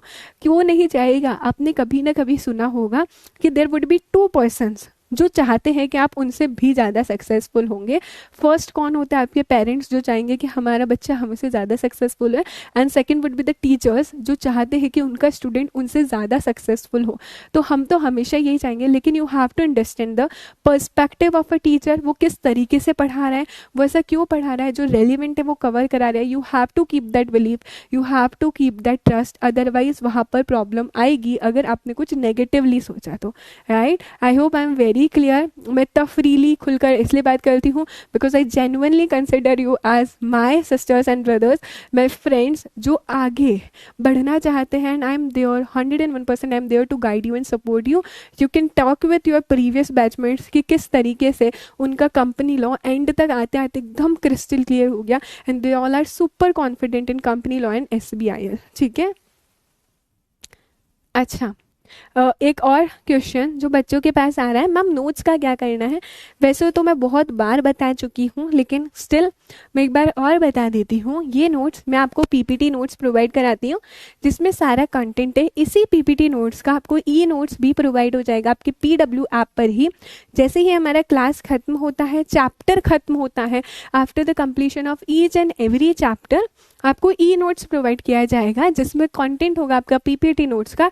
द ओनली रेफरेंस इज वो A4 साइज में होंगे वहाँ पर, और उससे भी आप बहुत आराम से रिवाइज कर सकते हो। हाँ, उसमें वो चार्ट्स नहीं होंगे जो चार्ट्स में क्लास में बनाती हूँ, तो आप वो उसे ऐड ऑन कर सकते हो। अगेन ए क्वेश्चन, मैम हमें खुद के नोट्स बनाने हैं क्या? ठीक है, ये खुद के नोट्स बनाने वाला जो क्वेश्चन है उस पर मैंने आपको वैसे तो इनिशियल लेक्चर में बोला था कि आप शॉर्ट में खुद के क्रक्स नोट्स बनाओ, ठीक है, एकदम शॉर्ट में बनाओ, चार्ट फॉर्मेट में बनाओ फटाफट, सो दैट आप एग्जाम से एक दिन पहले उसे रेफर यहाँ पर कर सकते हो। ठीक है, कंपनी हैज़ नेशनलिटी, एकदम शॉर्ट में रेसिडेंस लिख दो, जो की पॉइंट्स है वो आप बना सकते हो। लेकिन जो चीज़ मैंडेटरी बनानी है, that was your section list. आपको सेक्शन की लिस्ट बनानी ही मैंडेटरी। मैम हम क्यों बनाएं, आप क्यों नहीं प्रोवाइड करा रहे हो? ठीक है, ये क्वेश्चन भी आ सकता है, मैम हम क्यों बनाएं? क्योंकि थोड़ा एफर्ट्स खुद के लिए लेना पड़ता है ना, यहाँ पर हर चीज़ स्पून फीडिंग नहीं होती, थोड़े से एफर्ट्स लो बेटा अपने लिए, क्योंकि जब आप खुद अपने हाथ से सेक्शन लिखोगे, उसका प्रोविज़न लिखोगे, आपके माइंड में ज़्यादा चीज़ें याद होगी वहाँ पर। अगर मैं दे दूँगी तो आपको इतना एफर्ट्स नहीं होगा, लेकिन अगर खुद के बनाए हुए अगर आप हैंड रिटन सेक्शन लिस्ट देखोगे तो आपको ज़्यादा ईजिली याद होगा। और इसमें कुछ एक्स्ट्रा चीज़ नहीं, आपको कॉपी और पेन साथ में लेकर बैठना है, जो भी सेक्शंस यहाँ पर आ रहे हैं लेक्चर में वो सेक्शन लिखते जाना है। मैं नहीं बोल रही हूँ आप एक्स्ट्रा टाइम डेडिकेट करो, नहीं, आप दिसंबर 24 बैचमेट्स यहाँ पर देख सकते हो कि उन्होंने हमारा कंपनी लॉ का कोर्स खत्म हुआ और साथ में उनके सेक्शन की लिस्ट रेडी हो गई, कुछ भी एक्स्ट्रा एफर्ट्स यहाँ पर लेना ही नहीं है। तो हमारे साथ साथ में यहाँ पे सेक्शन की लिस्ट रेडी हो जाएगी, जो इंपॉर्टेंट केस लॉ है उसकी लिस्ट भी आपके पास रेडी रहेगी। तो जैसे ही आपका चैप्टर 1 कवर हुआ उसका सेक्शंस देख लो, चैप्टर 2 कवर हुआ उसका सेक्शंस लिख दो। हमें एफर्ट्स लेने पड़ेंगे, अपने माइंड को क्लियर कर दो ये चीज़ कि मेहनत तो करनी पड़ेगी। ठीक है, फर्स्ट चैप्टर की ई नोट्स मैंने बताया ना माही, जैसे भी चैप्टर खत्म होगा विद इन 1 to 2 डेज आपको ई नोट्स मिल जाएंगे, साथ ही साथ अनाउंसमेंट भी आ जाएगी आपके PW ऐप पे। ठीक है, डन, चलो, so it's all up to you, लेकिन हाँ section list case law list बनानी रहेगी। So I hope I am very very clear to you guys. आगे बढ़ते हैं हमारे नेक्स्ट फीचर पे, दैट इज लिमिटेड लाइबिलिटी।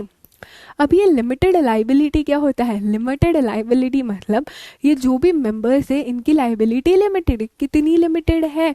अगर किसी मेंबर ने शेयर ले रखा है 100 रुपीज़ का, तो उसकी लाइबिलिटी लिमिटेड है अनपेड अमाउंट की।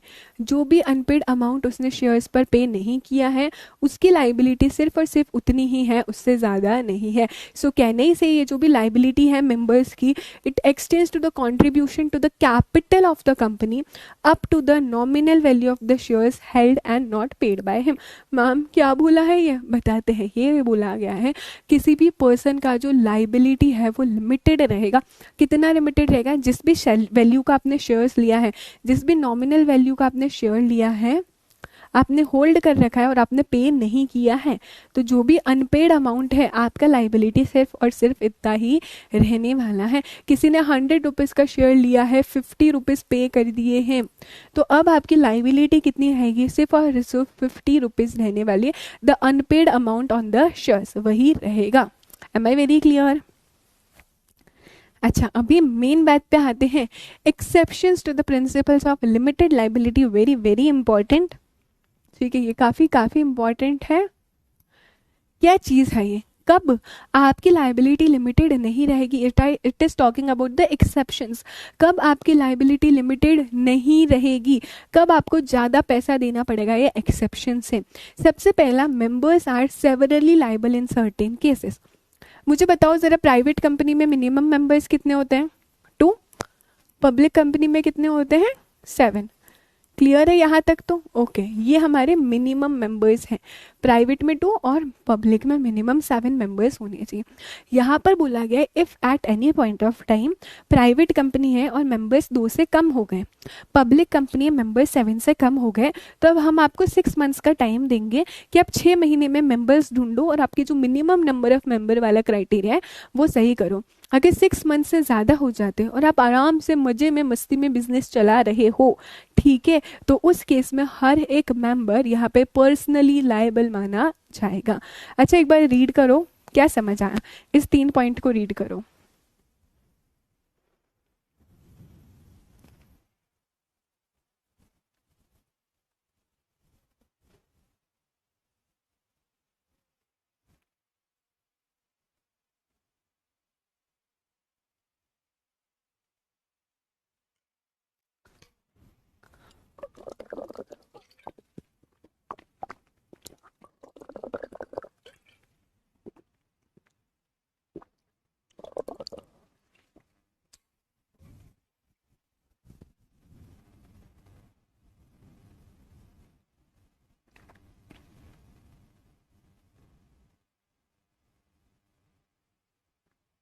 रीड करके हुआ?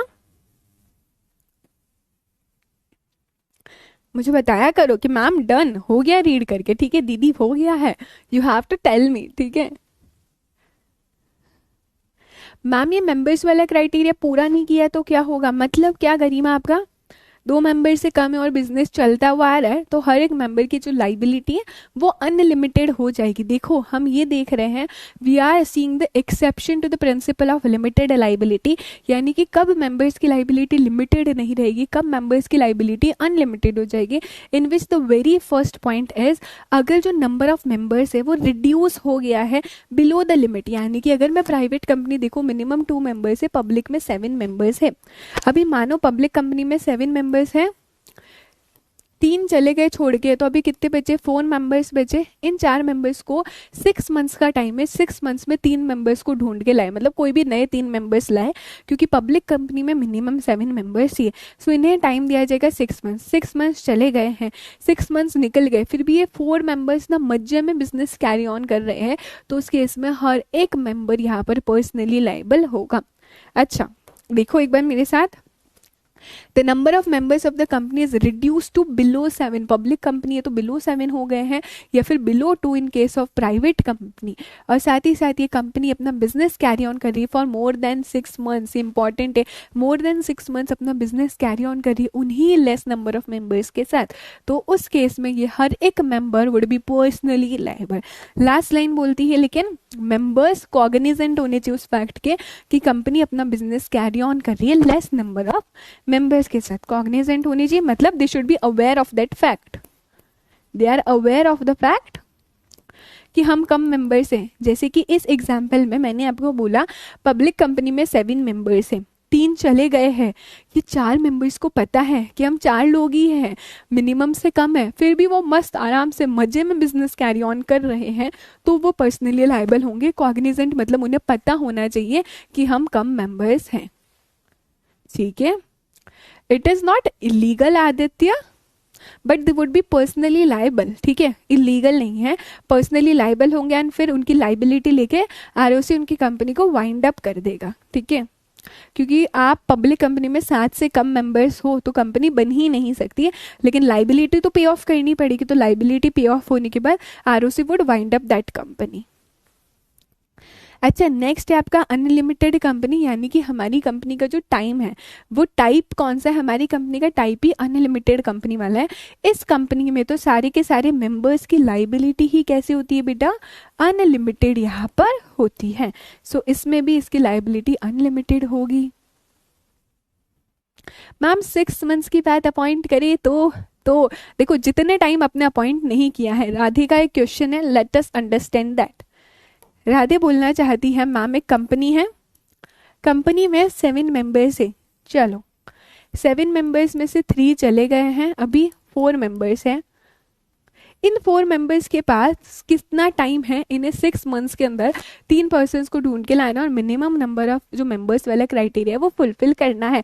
लेट्स अज्यूम 6 मंथ्स चले गए, 6 मंथ्स लेफ्ट, इलेप्स निकल गए 6 महीने, 1 महीने तक वो आराम से बिजनेस कैरी ऑन कर रहे थे, ध्यान से सुनना। और जो 8th मंथ है, 8th मंथ में उन्होंने 3 लोगों को और अपॉइंट कर दिया, अपॉइंट 3 मेंबर्स, तो फिर क्या होगा, क्या ये क्वेश्चन समझा कि कंपनी में 7 मेंबर्स से 3 चले गए, 4 मेंबर्स रहे, वैसे तो इन 4 मेंबर्स को 6 मंथ्स के अंदर अंदर पर्सन्स को ढूंढ के लाना था, लेकिन 6 महीने निकल गए, 6 महीने बाद उन्होंने 1 महीने तक बिजनेस कैरी ऑन किया उन्हीं 4 मेंबर्स ने, और जो नेक्स्ट मंथ था, नेक्स्ट मंथ में उन्होंने अपॉइंट कर दिया है। तो उस केस में क्या होगा, ध्यान से समझना, लॉजिकली समझो हर एक चीज़ को। ये जो 1 महीना था, उस 1 महीने में आपने जो भी बिजनेस किया, जो भी कॉन्ट्रैक्ट किसी के साथ एंटर किया है, उस केस में आपकी जो लाइबिलिटी है, अब आपकी लाइबिलिटी कैसी हो जाएगी बेटा, यहाँ पर अनलिमिटेड हो जाएगी। अब आपकी लाइबिलिटी यहाँ पर कैसे हो जाने वाली है, अनलिमिटेड हो जाने वाली है।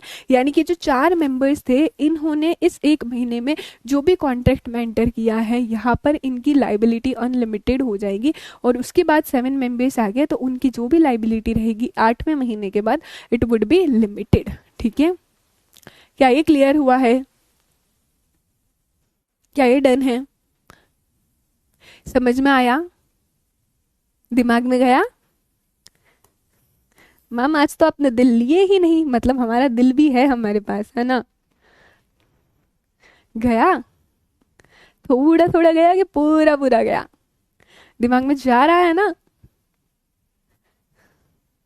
सो हम लोगों ने यहाँ पर पहला एक्सेप्शन देखा, मेंबर्स की लाइबिलिटी कब होगी, जब मिनिमम नंबर ऑफ मेंबर्स से कम हो गया है एंड मोर देन 6 मंथ्स के लिए आपने बिजनेस कैरी ऑन किया है। दूसरा हमने देखा अनलिमिटेड कंपनी, ये एक तरह की कंपनी है जहाँ पर हर एक मेंबर की लाइबिलिटी अनलिमिटेड रहती है। ठीक है, अभी ध्यान से समझो, जो रेलिवेंट है वो चीज़ें देखते हैं ज़रा। और कौन कौन से केसेस हैं जब आपकी लाइबिलिटी अनलिमिटेड हो जाएगी? अरे वाह वाह, पूरा पूरा जा रहा है। वेरी गुड स्तुति, सुभाषीष, आदित्य, जैनब, ठीक है, गरिमा। वो 1 महीना जब वो अकेले थे रुचिका, तब से काउंट होगा। लॉजिकल है ना बेटा? 6 महीने के बाद जो 1 महीना है वहां से काउंट होगा। अच्छा, अभी क्या बोला गया है? Where a company has been incorporated, अगर आपने कंपनी को बनाया ही क्यों है, कंपनी को बनाया है कुछ फॉल्स इन्फॉर्मेशन देकर, कुछ गलत इन्फॉर्मेशन देकर, अगर आपने कंपनी को यहाँ पर बनाया है कुछ इनकरेक्ट इन्फॉर्मेशन देकर कंपनी को बनाया है, या फिर कुछ मटेरियल फैक्ट आप सप्रेस कर रहे हो। What is suppress? सप्रेस मतलब छुपा रहे हो, कंसील कर रहे हो किसी मटेरियल फैक्ट को, या कोई भी इंफॉर्मेशन को छुपा रहे हो, तो उस केस में जो ट्रिब्यूनल है, ट्रिब्यूनल कौन? नेशनल कंपनी लॉ ट्रिब्यूनल, वो आपकी लाइबिलिटी क्या करेगा? अनलिमिटेड कर देगा। सो अगर कभी भी आपने कंपनी को इनकॉर्पोरेट किया है, कोई गलत इन्फॉर्मेशन, कोई इनकरेक्ट इन्फॉर्मेशन देके या मटेरियल इन्फॉर्मेशन को छुपाया है, उस केस में मेंबर्स की liability would be unlimited, limited नहीं रहेगी। अच्छा, या फिर हमें पता चलता है आपने कंपनी बनाई, आपने क्या किया? आपने कंपनी इनकॉर्पोरेट करी, कंपनी बना के सबसे पैसा ले लिया, और आपकी कंपनी बनाने का इंटेंशन ही क्या था? लोगों से पैसा ले लेंगे और फिर कंपनी को वाइंड अप कर लेंगे। ठीक है, कंपनी को वाइंड अप कर लेंगे यानी कि कंपनी को बंद कर देंगे। जब आपकी कंपनी वाइंड अप हो रही थी तब पता चलता है हमें कि आपकी कंपनी बनाने का इंटेंशन क्या था यहाँ पे? To defraud the creditors of the company, ये जो कंपनी के क्रेडिटर्स है उनको डिफ्रॉड करना हमारा इंटेंशन क्या था। एग्जाम्पल लेते हैं कि यहाँ पर आर्यन ने क्या किया, आर्यन ठाकुर ने कंपनी बनाई है, उन्होंने सोचा हम क्या करेंगे, क्रेडिट पे सबसे पैसा ले लेंगे और बाद में बोल देंगे हमें कंपनी वाइंड अप कर रहे हैं। तो उनका कंपनी का बनाने का इंटेंशन क्या था? यहाँ पर इंटेंशन था क्रेडिटर्स को डिफ्रॉड करने का। तो in that case that Aryan Thakur, उसकी लाइबिलिटी क्या होगी? अनलिमिटेड हो जाएगी। क्या ये क्लियर हुआ? तो ट्रिब्यूनल उस पर्सन की लाइबिलिटी यहाँ पर अनलिमिटेड कर सकता है, पर्सनली लाइबल कर सकता है। आपको की पॉइंट्स पता होने चाहिए यहाँ पर, ठीक है, की पॉइंट्स पे नजर डालना। ये क्या था यहाँ पर? डिफ्रॉड करना क्रेडिटर्स को। यहाँ पर हमारा की पॉइंट क्या है? To defraud the creditors. Creditors को डिफ्रॉड करने के लिए वाइंडिंग अप के टाइम पे हमें पता चलता है यहाँ पे आपने फॉल्स इन्फॉर्मेशन दी, इनकरेक्ट इन्फॉर्मेशन दी है। ठीक है, ये की पॉइंट्स आपके दिमाग में होनी चाहिए। नेक्स्ट क्या है? कंपनी क्या करती है ना, प्रोस्पेक्टस इशू करती है। प्रोस्पेक्टस मतलब क्या होता है? जब भी कंपनी बोलती है, लोगों से चाहती कि वो कंपनी के शेयर्स लें, तो कंपनी एक डॉक्यूमेंट इशू करती है, उस डॉक्यूमेंट का नाम होता है प्रोस्पेक्टस। ये एक इनविटेशन होता है जिसमें कंपनी बोलती है आओ आओ हमारी कंपनी के शेयर्स खरीदो। ठीक है, कंपनी क्या बोलती है? आओ आओ हमारी कंपनी के शेयर्स खरीदो। तो उस डॉक्यूमेंट को हम बोलते हैं प्रोस्पेक्टस। अगर कभी भी कंपनी ने प्रोस्पेक्टस इशू किया है, लेकिन कंपनी ने जो प्रोस्पेक्टस इशू किया है ना, उसका इशू करने का इंटेंशन नहीं था, उनका इंटेंशन था कि यहाँ पर लोगों की, हम लोग जो भी लोग हैं उनको फ्रॉड्यूलेंट एक्टिविटी करेंगे। प्रोस्पेक्टस में कुछ गलत इन्फॉर्मेशन लिखी है, कुछ फॉल्स इन्फॉर्मेशन लिखी है और उन्हें डिफ्रॉड करना चाहते हैं, उनके साथ फ्रॉड्यूलेंट एक्टिविटी करना चाहते हैं यहाँ पर सिक्योरिटीज़ के लिए। तो हर एक पर्सन जो कि डायरेक्टर था, जिसका नाम डायरेक्टर की तरह लिखा था प्रोस्पेक्टस में, तो वो पर्सन क्या होगा? वो पर्सन पर्सनली रिस्पॉन्सिबल होगा इसके लिए। ठीक है, यस प्रियांशी, एकदम perfect. To defraud the applicants, done है ये। डिफ्रॉड मतलब बेटा उनके साथ फ्रॉड्यूलेंट एक्टिविटी करना, ठीक है, फ्रॉड करना उनके साथ। ठीक है साहिल,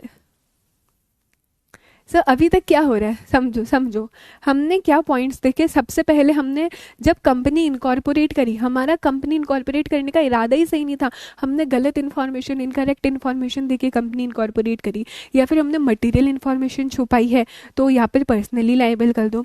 फिर दूसरे में बोला है कि आपने कंपनी इनकॉर्पोरेट करी, लेकिन आपने कंपनी इनकॉर्पोरेट करी जब हमें पता चलता है जब कंपनी का वाइंड अप हो रहा था, आपने कंपनी को सिर्फ और सिर्फ इसलिए इनकॉर्पोरेट किया ताकि आप क्रेडिटर्स को डिफ्रॉड कर सको, क्रेडिटर्स के साथ धोखाधड़ी कर सको, उनसे पैसे ले लो क्रेडिट पे और फिर कंपनी बंद कर दो, तो भी हम आपकी लाइबिलिटी यहाँ पर पर्सनली रखेंगे। नेक्स्ट में हमने देखा कि यहाँ पर कंपनी प्रोस्पेक्टस इशू कर रही है, लेकिन प्रोस्पेक्टस में भी इसलिए इशू कर रही है ताकि जो एप्लीकेंट है, जो सिक्योरिटी सब्सक्राइब करे, उनको डिफ्रॉड कर सको, तो जो भी डायरेक्टर है वो पर्सनली लाइबल होगा यहाँ पर।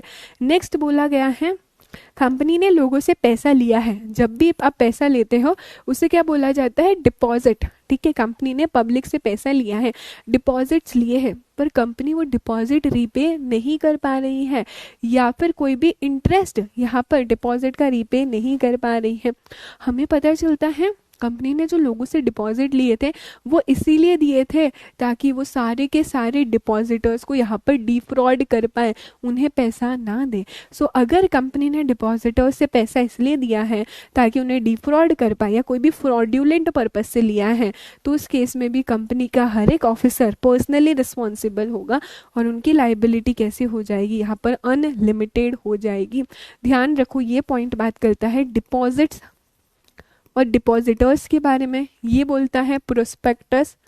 और हम किसको, ये ना आप शॉर्ट में लिख सकते हो, अगर आप शॉर्ट नोट्स बना रहे हो तो आप इसमें शॉर्ट में लिख सकते हो ताकि आपको बस ये की पॉइंट्स पढ़ने। प्रोस्पेक्टस वाला केस है और डिफ्रॉड कर रहे हो आप एप्लीकेंट को, ठीक है, ये डिपॉजिट वाला केस है, राइट।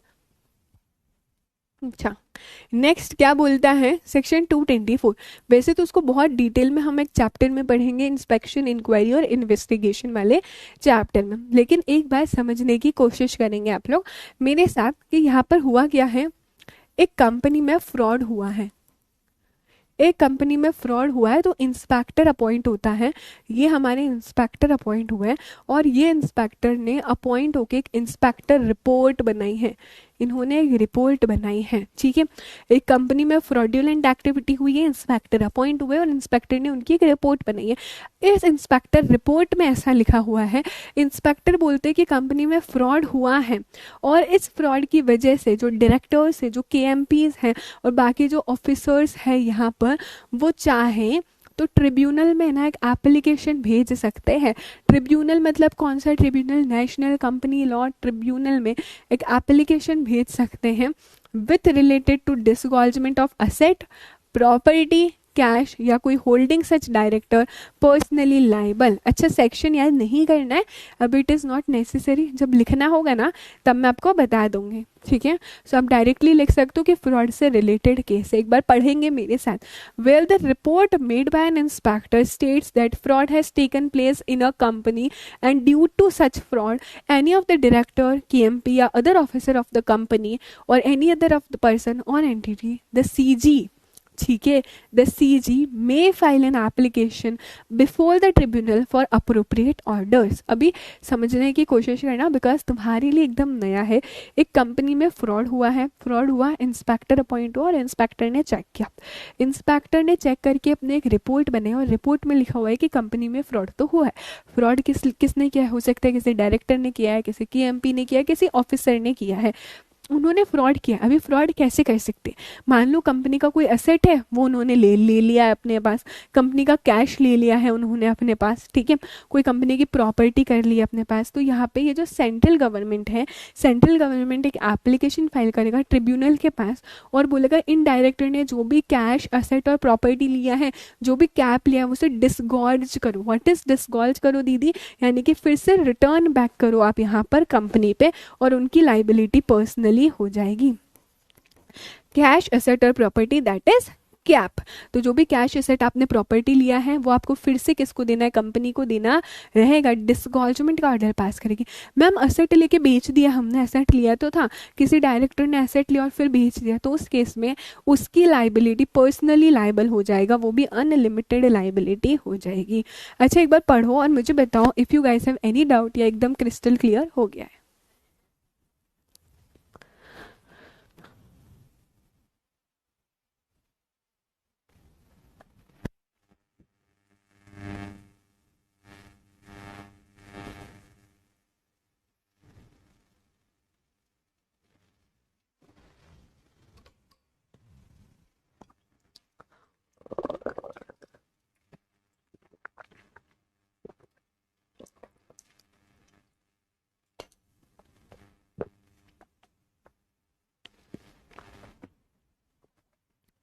क्रिस्टल क्लियर है? Do you guys have any doubt? Sue and be sued वाला कॉन्सेप्ट वेदांत बेटा, उसमें तो बस यही बोला है कंपनी अपने नाम पर केस फाइल कर सकती है और कोई भी पर्सन कंपनी पे उसके नाम पर केस फाइल कर सकता है। सारे के सारे पॉइंट्स इंपॉर्टेंट है। गरिमा अगर आपसे क्वेश्चन पूछा जाता है explain the exceptions of principles of limited liability, in that case आपको ये सारे के सारे एक्सेप्शंस एक्सप्लेन करने रहेंगे, ठीक है। अच्छा एक बार रिवाइज कर ले क्या पूरा एक्सेप्शंस? चलो चलो let us revise the exceptions of principles of limited liability with me. So हमें पता है हम कैसे रिवाइज करते हैं, उधर आप बोलोगे और इधर मैं बोलूंगी। सो आपको मुंह से बोलना, आंखें बंद करके रिकॉल करो कि हाँ ऐसा ऐसा अभी अभी हमने पढ़ा है। So starting with the very first exceptions to the principle of limited liability. सबसे पहला हमने देखा members are severally liable. So in case the number of members of a company, अगर प्राइवेट कंपनी मिनिमम 2 हो गए, पब्लिक कंपनी मिनिमम 7 हो गए, reduce हो गए below limit and they carry on the business of more than 6 months and they are cognizant of that fact, तो उस case में मेंबर्स की लाइबिलिटी अनलिमिटेड होगी। दूसरा केस क्या था, अनलिमिटेड कंपनी है तो members would be personally liable. Third case हमने देखा if the company has been incorporated by furnishing false information, incorrect information, या फिर आपने कोई भी मटेरियल इन्फॉर्मेशन सप्रेस करी है तो उस केस में मेंबर्स की लाइबिलिटी पर्सनली लाइबल होगा। अच्छा in the course of winding up, company wind up कर रहे तब हमें पता चलता है you have incorporated the company with an intention to defraud the creditors, creditors को डिफ्रॉड करने के लिए बनाया, तो भी यहाँ पर लाइबिलिटी अनलिमिटेड होगी। फिफ्थ कंपनी प्रोस्पेक्टस इशू कर रही है सिक्योरिटीज़ के लिए, लेकिन वहाँ पर प्रोस्पेक्टस क्यों इशू कर रही है, to defraud the applicant, applicant को डिफ्रॉड करने के लिए। तो डायरेक्टर्स जो है उनकी लाइबिलिटी पर्सनली लाइबल है। कंपनी ने डिपॉजिट्स लिए हैं लोगों से but the company fails to repay the deposit, या फिर इंटरेस्ट नहीं रीपे कर पा रही डिपॉजिट का कोई भी पार्ट, कंपनी ने डिपॉजिट इसलिए लिया था टू डिफ्रॉड द डिपॉजिटर्स, उस केस में भी यहाँ पर क्या होगा, कंपनी यहाँ पर पर्सनली लाइबल मानी जाएंगे हर एक शेयर होल्डर्स। अच्छा लास्ट हम लोगों ने देखा सेक्शन 224, कंपनी में फ्रॉड हुआ है, इंस्पेक्टर ने यहाँ पर इन्वेस्टिगेशन करने के बाद एक इंस्पेक्टर रिपोर्ट बनाई है। Will the inspector report states that the fraud has taken place in a company और डायरेक्टर केएमपी ऑफिसर ने इनका अनड्यू एडवांटेज लिया है, then central government application file कर सकते हैं ट्रिब्यूनल को फॉर द डिसगॉर्जमेंट ऑफ, किसका डिसगॉर्जमेंट कर रहे थे हम, आपको बोलना है बेटा, बोलना है कैप का, कैश असेट और प्रॉपर्टी का आप यहाँ पर डिसगॉर्जमेंट कर रहे थे, राइट। तो यहाँ पर अदरवाइज आपने बेच दिया तो पर्सनली लायबल होगा, ठीक है। सो आई होप अगर कोई पॉइंट था भी तो वो क्लियर हो गया होगा और आपने मेरे साथ इसे रिवाइज किया होगा, right.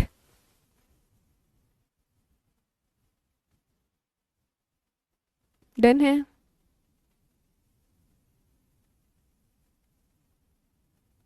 Done done done, crystal clear है? Perfect, done. सेकंड पॉइंट तो कुछ भी नहीं है बेटा, वो तो बोला है कंपनी का टाइप है, अनलिमिटेड तरह की कंपनी है तो उसमें मेंबर्स की लाइबिलिटी अनलिमिटेड ही रहती है संभवी, वो टाइप ऑफ कंपनी है, ठीक है। अच्छा नेक्स्ट है आपका कॉन्ट्रैक्चुअल राइट्स। कॉन्ट्रैक्चुअल राइट्स क्या बोलता है यहाँ पर कि company because it is a separate legal person, company यहाँ पर अपने नाम पर कॉन्ट्रैक्ट एंटर कर सकती है, किसी भी मेंबर के साथ वो कॉन्ट्रैक्ट एंटर कर सकती है अपने नाम पर। अच्छा, कुछ डिसएडवांटेजेस देख लो रजिस्टर्ड कंपनीज के, कि कंपनी बनाई है तो डिसएडवांटेज क्या है। आई होप बच्चा लोग जब मैं रिवीजन करने के लिए बोलती हूँ तब आप मेरे साथ रिवाइज करते होंगे, ठीक है। आप सिर्फ सुनते नहीं होंगे जबकि आप खुद भी रिकॉल करते होंगे वहाँ पर, ठीक है। आर्यन अभी बताया था मैंने, सो प्लीज कॉन्सेंट्रेट यही करो। डिस्कॉल्ज मतलब अपने रिटर्न कर रहे हो वापस, ठीक है। फॉर्मेलिटीज एंड एक्सपेंस, सबसे पहला क्या है डिसएडवांटेज, कि अगर आप कंपनी इनकॉर्पोरेट करते हो तो कंपनी को इनकॉर्पोरेट करने के लिए बहुत ज़्यादा फॉर्मेलिटीज़ है, बहुत लंबा प्रोसीजर है, एंड सेकेंडली इसका इनकॉर्पोरेशन कॉस्ट भी ज़्यादा है। सो फॉर्मेलिटीज़ बहुत ज़्यादा है यहाँ पर, और कंपनी को इनकॉर्पोरेट करने के लिए खर्चा बहुत लगता है। प्राइवेसी लॉस, क्यों प्राइवेसी लॉस हो जाती है, बिकॉज एक कंपनी में बहुत सारे रिटर्न्स फाइल करने होते हैं, बहुत सारे डॉक्यूमेंट्स फाइल करने होते हैं। अगर आपको याद हो मैंने बताया कंपनी में पत्ता भी हिल रहा है, किसको बताना है, आरओसी को बताना है यहाँ पर, तो आपकी प्राइवेसी तो खत्म हो जाती है। यहाँ पर ट्रांसपेरेंट आप बहुत रहती हो, तो बहुत सारे रिटर्न रिजोल्यूशन डॉक्यूमेंट्स कंपनी किसके पास फाइल करती है, आरओसी के पास फाइल करती है। Next, diversified control. What is diversified control, यहाँ पर सबसे पहला मैनेज करते हैं डायरेक्टर्स, राइट, मैनेज डायरेक्टर्स करते हैं, और शेयर होल्डर्स ओनर्स होते हैं।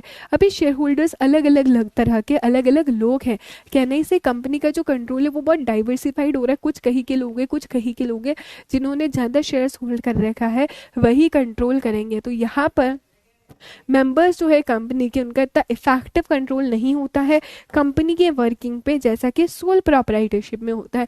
सो इवन दो मान लो आप लोगों ने रिलायंस के शेयर्स होल्ड कर रखे हैं, टाटा के शेयर्स होल्ड कर रखे हैं, अडानी के शेयर्स होल्ड कर रखे हैं, you are the owner of a company, लेकिन फिर भी तुम्हारा डिसीजन में कोई कंट्रोल नहीं रहने वाला है, बिकॉज यहाँ पे कंट्रोल किसका रहेगा, डायरेक्टर्स का, ठीक है। So these three are the disadvantages. Next है हमारा public accountability. What is public accountability, यानी कि यहाँ पर you will be responsible to the public, क्योंकि आप आपके यहाँ पर डिस्क्लोजर करते हो, आप आपकी बैलेंस शीट, आपके प्रॉफिट एंड लॉस अकाउंट, ये सारी की सारी चीज़ें किसको डिस्क्लोज करते हो, पब्लिक को डिस्क्लोज करते हैं। And public can ask you the question कि आप ऐसा क्यों कर रहे हो। अगर वो शेयर होल्डर्स है, वो ओनर्स है, तो वो आपको क्वेश्चन करेंगे कि आप बोरो क्यों कर रहे हो, आप लोन्स इतना क्यों ले रहे हो यहाँ पर। So you would be accountable to the public, you would be responsible to the public here। अच्छा, फ्रॉड पॉसिबिलिटीज वो क्या बोलता है, share holders, debenture holders, creditors या लेंडर्स, ये लोग क्या कर सकते हैं, कभी कभी हो सकता है डाइवर्ट कर सकते हैं कंपनी का फंड। पैसा तो कंपनी का है, लेकिन हो सकता है वो ये फंड को कहाँ डाइवर्ट करेंगे, अपने खुद के प्राइवेट चैनल्स में। So may be there could be the possibility of fraud. अच्छा ठीक है, रजिस्टर्ड कंपनीज मतलब नथिंग बचा, मतलब वो आरओसी के साथ रजिस्टर्ड है, वो इनकॉर्पोरेट हुई है ना, रजिस्टर्ड विथ आरओसी, वो इनकॉर्पोरेटेड कंपनी है। डन है। लिस्टेड कंपनीज मतलब समीक्षा लिस्टेड टोटली डिफरेंट हो जाता है ना। लिस्टेड कंपनी मतलब वो स्टॉक एक्सचेंज पे उसकी सिक्योरिटीज लिस्टेड है, वो स्टॉक एक्सचेंज पे, वहां पर आप आगे आप पर एक सब्जेक्ट रहेगा SLCM विच इज CMSL, ठीक है, securities laws and capital market group में। ग्रुप 2 में आप देखोगे लिस्टेड कंपनीज मतलब ऐसी कंपनीज जो कि स्टॉक एक्सचेंज पे रजिस्टर्ड है, यानी कि BSE और NSE पे registered company. It is not necessary कि स्टॉक एक्सचेंज पे रजिस्टर्ड हो, ये लिस्टेड कंपनी नहीं होती है, ठीक है। रीड हो गया अभी एक बार, ये क्लियर हो गया है हमें। अच्छा, इसको कैसे करेंगे, you can have the mnemonic. यहाँ पर कैसे आप निमोनिक बना सकते हो, सबसे पहला तो हमारा एक हो गया फॉर्मेलिटीज एंड एक्सपेंस का, एंड एक और हमारा हो गया फ्रॉड पॉसिबिलिटीज, ठीक है। A से अकाउंटेबिलिटी हो गया हमारा, P से प्राइवेसी लॉस हो गया है हमारा, एंड एक और हो सकता है आपका कंट्रोल, FAPC, ठीक है। सो एक बार मेरे साथ बोल दो, F से क्या हो गया, फॉर्मेलिटीज एंड एक्सपेंसेस हो गया, एक और F से फ्रॉड रिस्क पॉसिबिलिटीज हो गया, A से अकाउंटेबिलिटी, कौन सी अकाउंटेबिलिटी, पब्लिक अकाउंटेबिलिटी हो गया है हमारा, P से प्राइवेसी लॉस हो गया है, एंड C से डाइवर्सिफाइड कंट्रोल हो चुका है आपका। डन है ये, परफेक्ट परफेक्ट, ऑसम, ठीक है। अच्छा, नेक्स्ट देखो ये क्या बोला गया, क्लासिफिकेशन ऑफ कंपनीज। हमने कंपनी को क्लासिफाई किया है डिफरेंट डिफरेंट पार्ट्स में। यहाँ पर क्या क्या पार्ट्स हैं।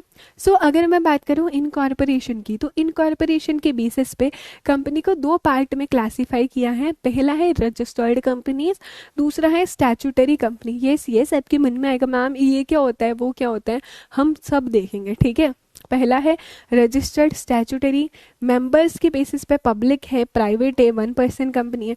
ऑब्जेक्ट के बेसिस पे यानी कि कंपनी क्या काम कर रही है उसके बेसिस पे सेक्शन 8 कंपनी, निधि कंपनी, प्रोड्यूसर कंपनी है। लाइबिलिटी के बेसिस पे लोगों की लाइबिलिटी कितनी होगी उसके बेसिस पे एक है limited by shares, limited by guarantee और अनलिमिटेड कंपनी। कंट्रोल कितना है किसका है, so government company, holding company, subsidiary company. Nationality के बेसिस पर है आपकी डोमेस्टिक कंपनी और फॉरेन कंपनी। सो ब्रॉडली यहाँ पर आपको एक चार्ट दिख रहा है जो बताता है क्लासिफिकेशन ऑफ कंपनी। हमने कंपनी को कितने पार्ट्स में यहाँ पर क्लासीफाई कर रखा है। सो आज हम स्टार्ट करते हैं with the very first type of company कि classification on the basis of incorporation कैसा है। कंपनी इनकॉर्पोरेट हो रही है, इनकॉर्पोरेट मतलब फॉर्म हो रही है, उसके बेसिस पे क्या क्लासिफिकेशन है। अच्छा, क्लासिफिकेशन तो है रजिस्टर्ड कंपनी और स्टैट्यूटरी कंपनी। क्या होता है रजिस्टर्ड कंपनीज, पूछ रहे थे ना आप लोग। सो रजिस्टर्ड कंपनीज मतलब क्या, जो कंपनी इनकॉर्पोरेट हो गई है, बन गई है अंडर कंपनीज एक्ट 2013 या फिर प्रीवियस कंपनी लॉ, और साथ ही साथ किसके साथ रजिस्टर्ड है, आरओसी के साथ रजिस्टर्ड है, रजिस्ट्रार ऑफ कंपनीज के पास रजिस्टर्ड है, तो उसे हम क्या बोलेंगे, रजिस्टर्ड कंपनीज बोलेंगे। बेटा आगे बढ़ने से पहले कंपनी लॉ आपको एक बेसिक नॉलेज देना चाहता है सो दैट आगे अब आप ये टर्म्स पढ़ोगे तो आप कंफ्यूज नहीं होंगे। दूसरा है हमारा स्टैट्यूटरी कंपनीज, वो बोलता है ये जो कंपनीज है ये पार्लियामेंट के किसी स्पेशल एक्ट के अंदर बनती है या स्टेट लेजिस्लेचर के एक्ट के अंदर बनती है। इस पे कंपनीज एक्ट 2013 वाले प्रोविजंस एप्लीकेबल नहीं होते हैं, राइट। तो पहली हमारी रजिस्टर्ड कंपनी, दूसरी हमारी स्टैट्यूटरी कंपनी। रीड करो इसे, फिर मैं नेक्स्ट कंपनी में जाऊंगी, ठीक है। डन है। कोयल बेटा कोई भी किसी भी बच्चे को मैं इग्नोर नहीं कर रही हूँ। द थिंग इज दैट बहुत सारे कमेंट्स डाउट्स होते हैं एंड मैं सिर्फ और सिर्फ डाउट्स पे नज़र नहीं रख सकती, लाइव चैट पे नज़र नहीं रख सकती हूँ। मेरे को पढ़ाना भी होता है तो कभी कभी मिस हो जाता है। So what you can do is आप यहाँ पे डाउट सेक्शन में डाउट पूछ सकते हो। सो वो मिस नहीं होगा, उसकी प्रोबेबिलिटी कम रहती है, ठीक है। सो ये हमारे दो टाइप्स हैं। Yes yes Aditya perfect.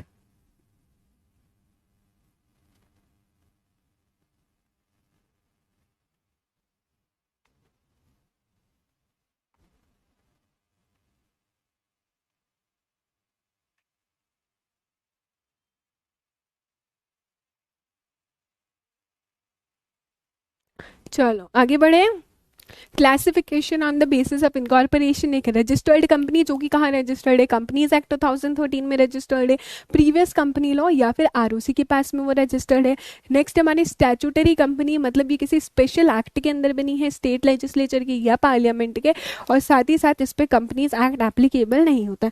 If you want example तो आप लिख सकते हो, जैसे कि हमारा LIC, RBI, ये स्पेशल एक्ट के अंदर बने हैं, ठीक है। नेक्स्ट है classification on the basis of liability. क्या होता है, यस यस साधक, classification on the basis of liability. Company is limited by shares, company limited. समीक्षा ये जो डाउट है ना आपके, अब जो भी डाउट्स है this related to non academic वो हम एंड में लेते हैं, पहले हम ये टॉपिक कवर कर लेते हैं, ठीक है बच्चा लोग। Company on the basis of liability, सबसे पहले है कंपनी लिमिटेड बाय शेयर्स।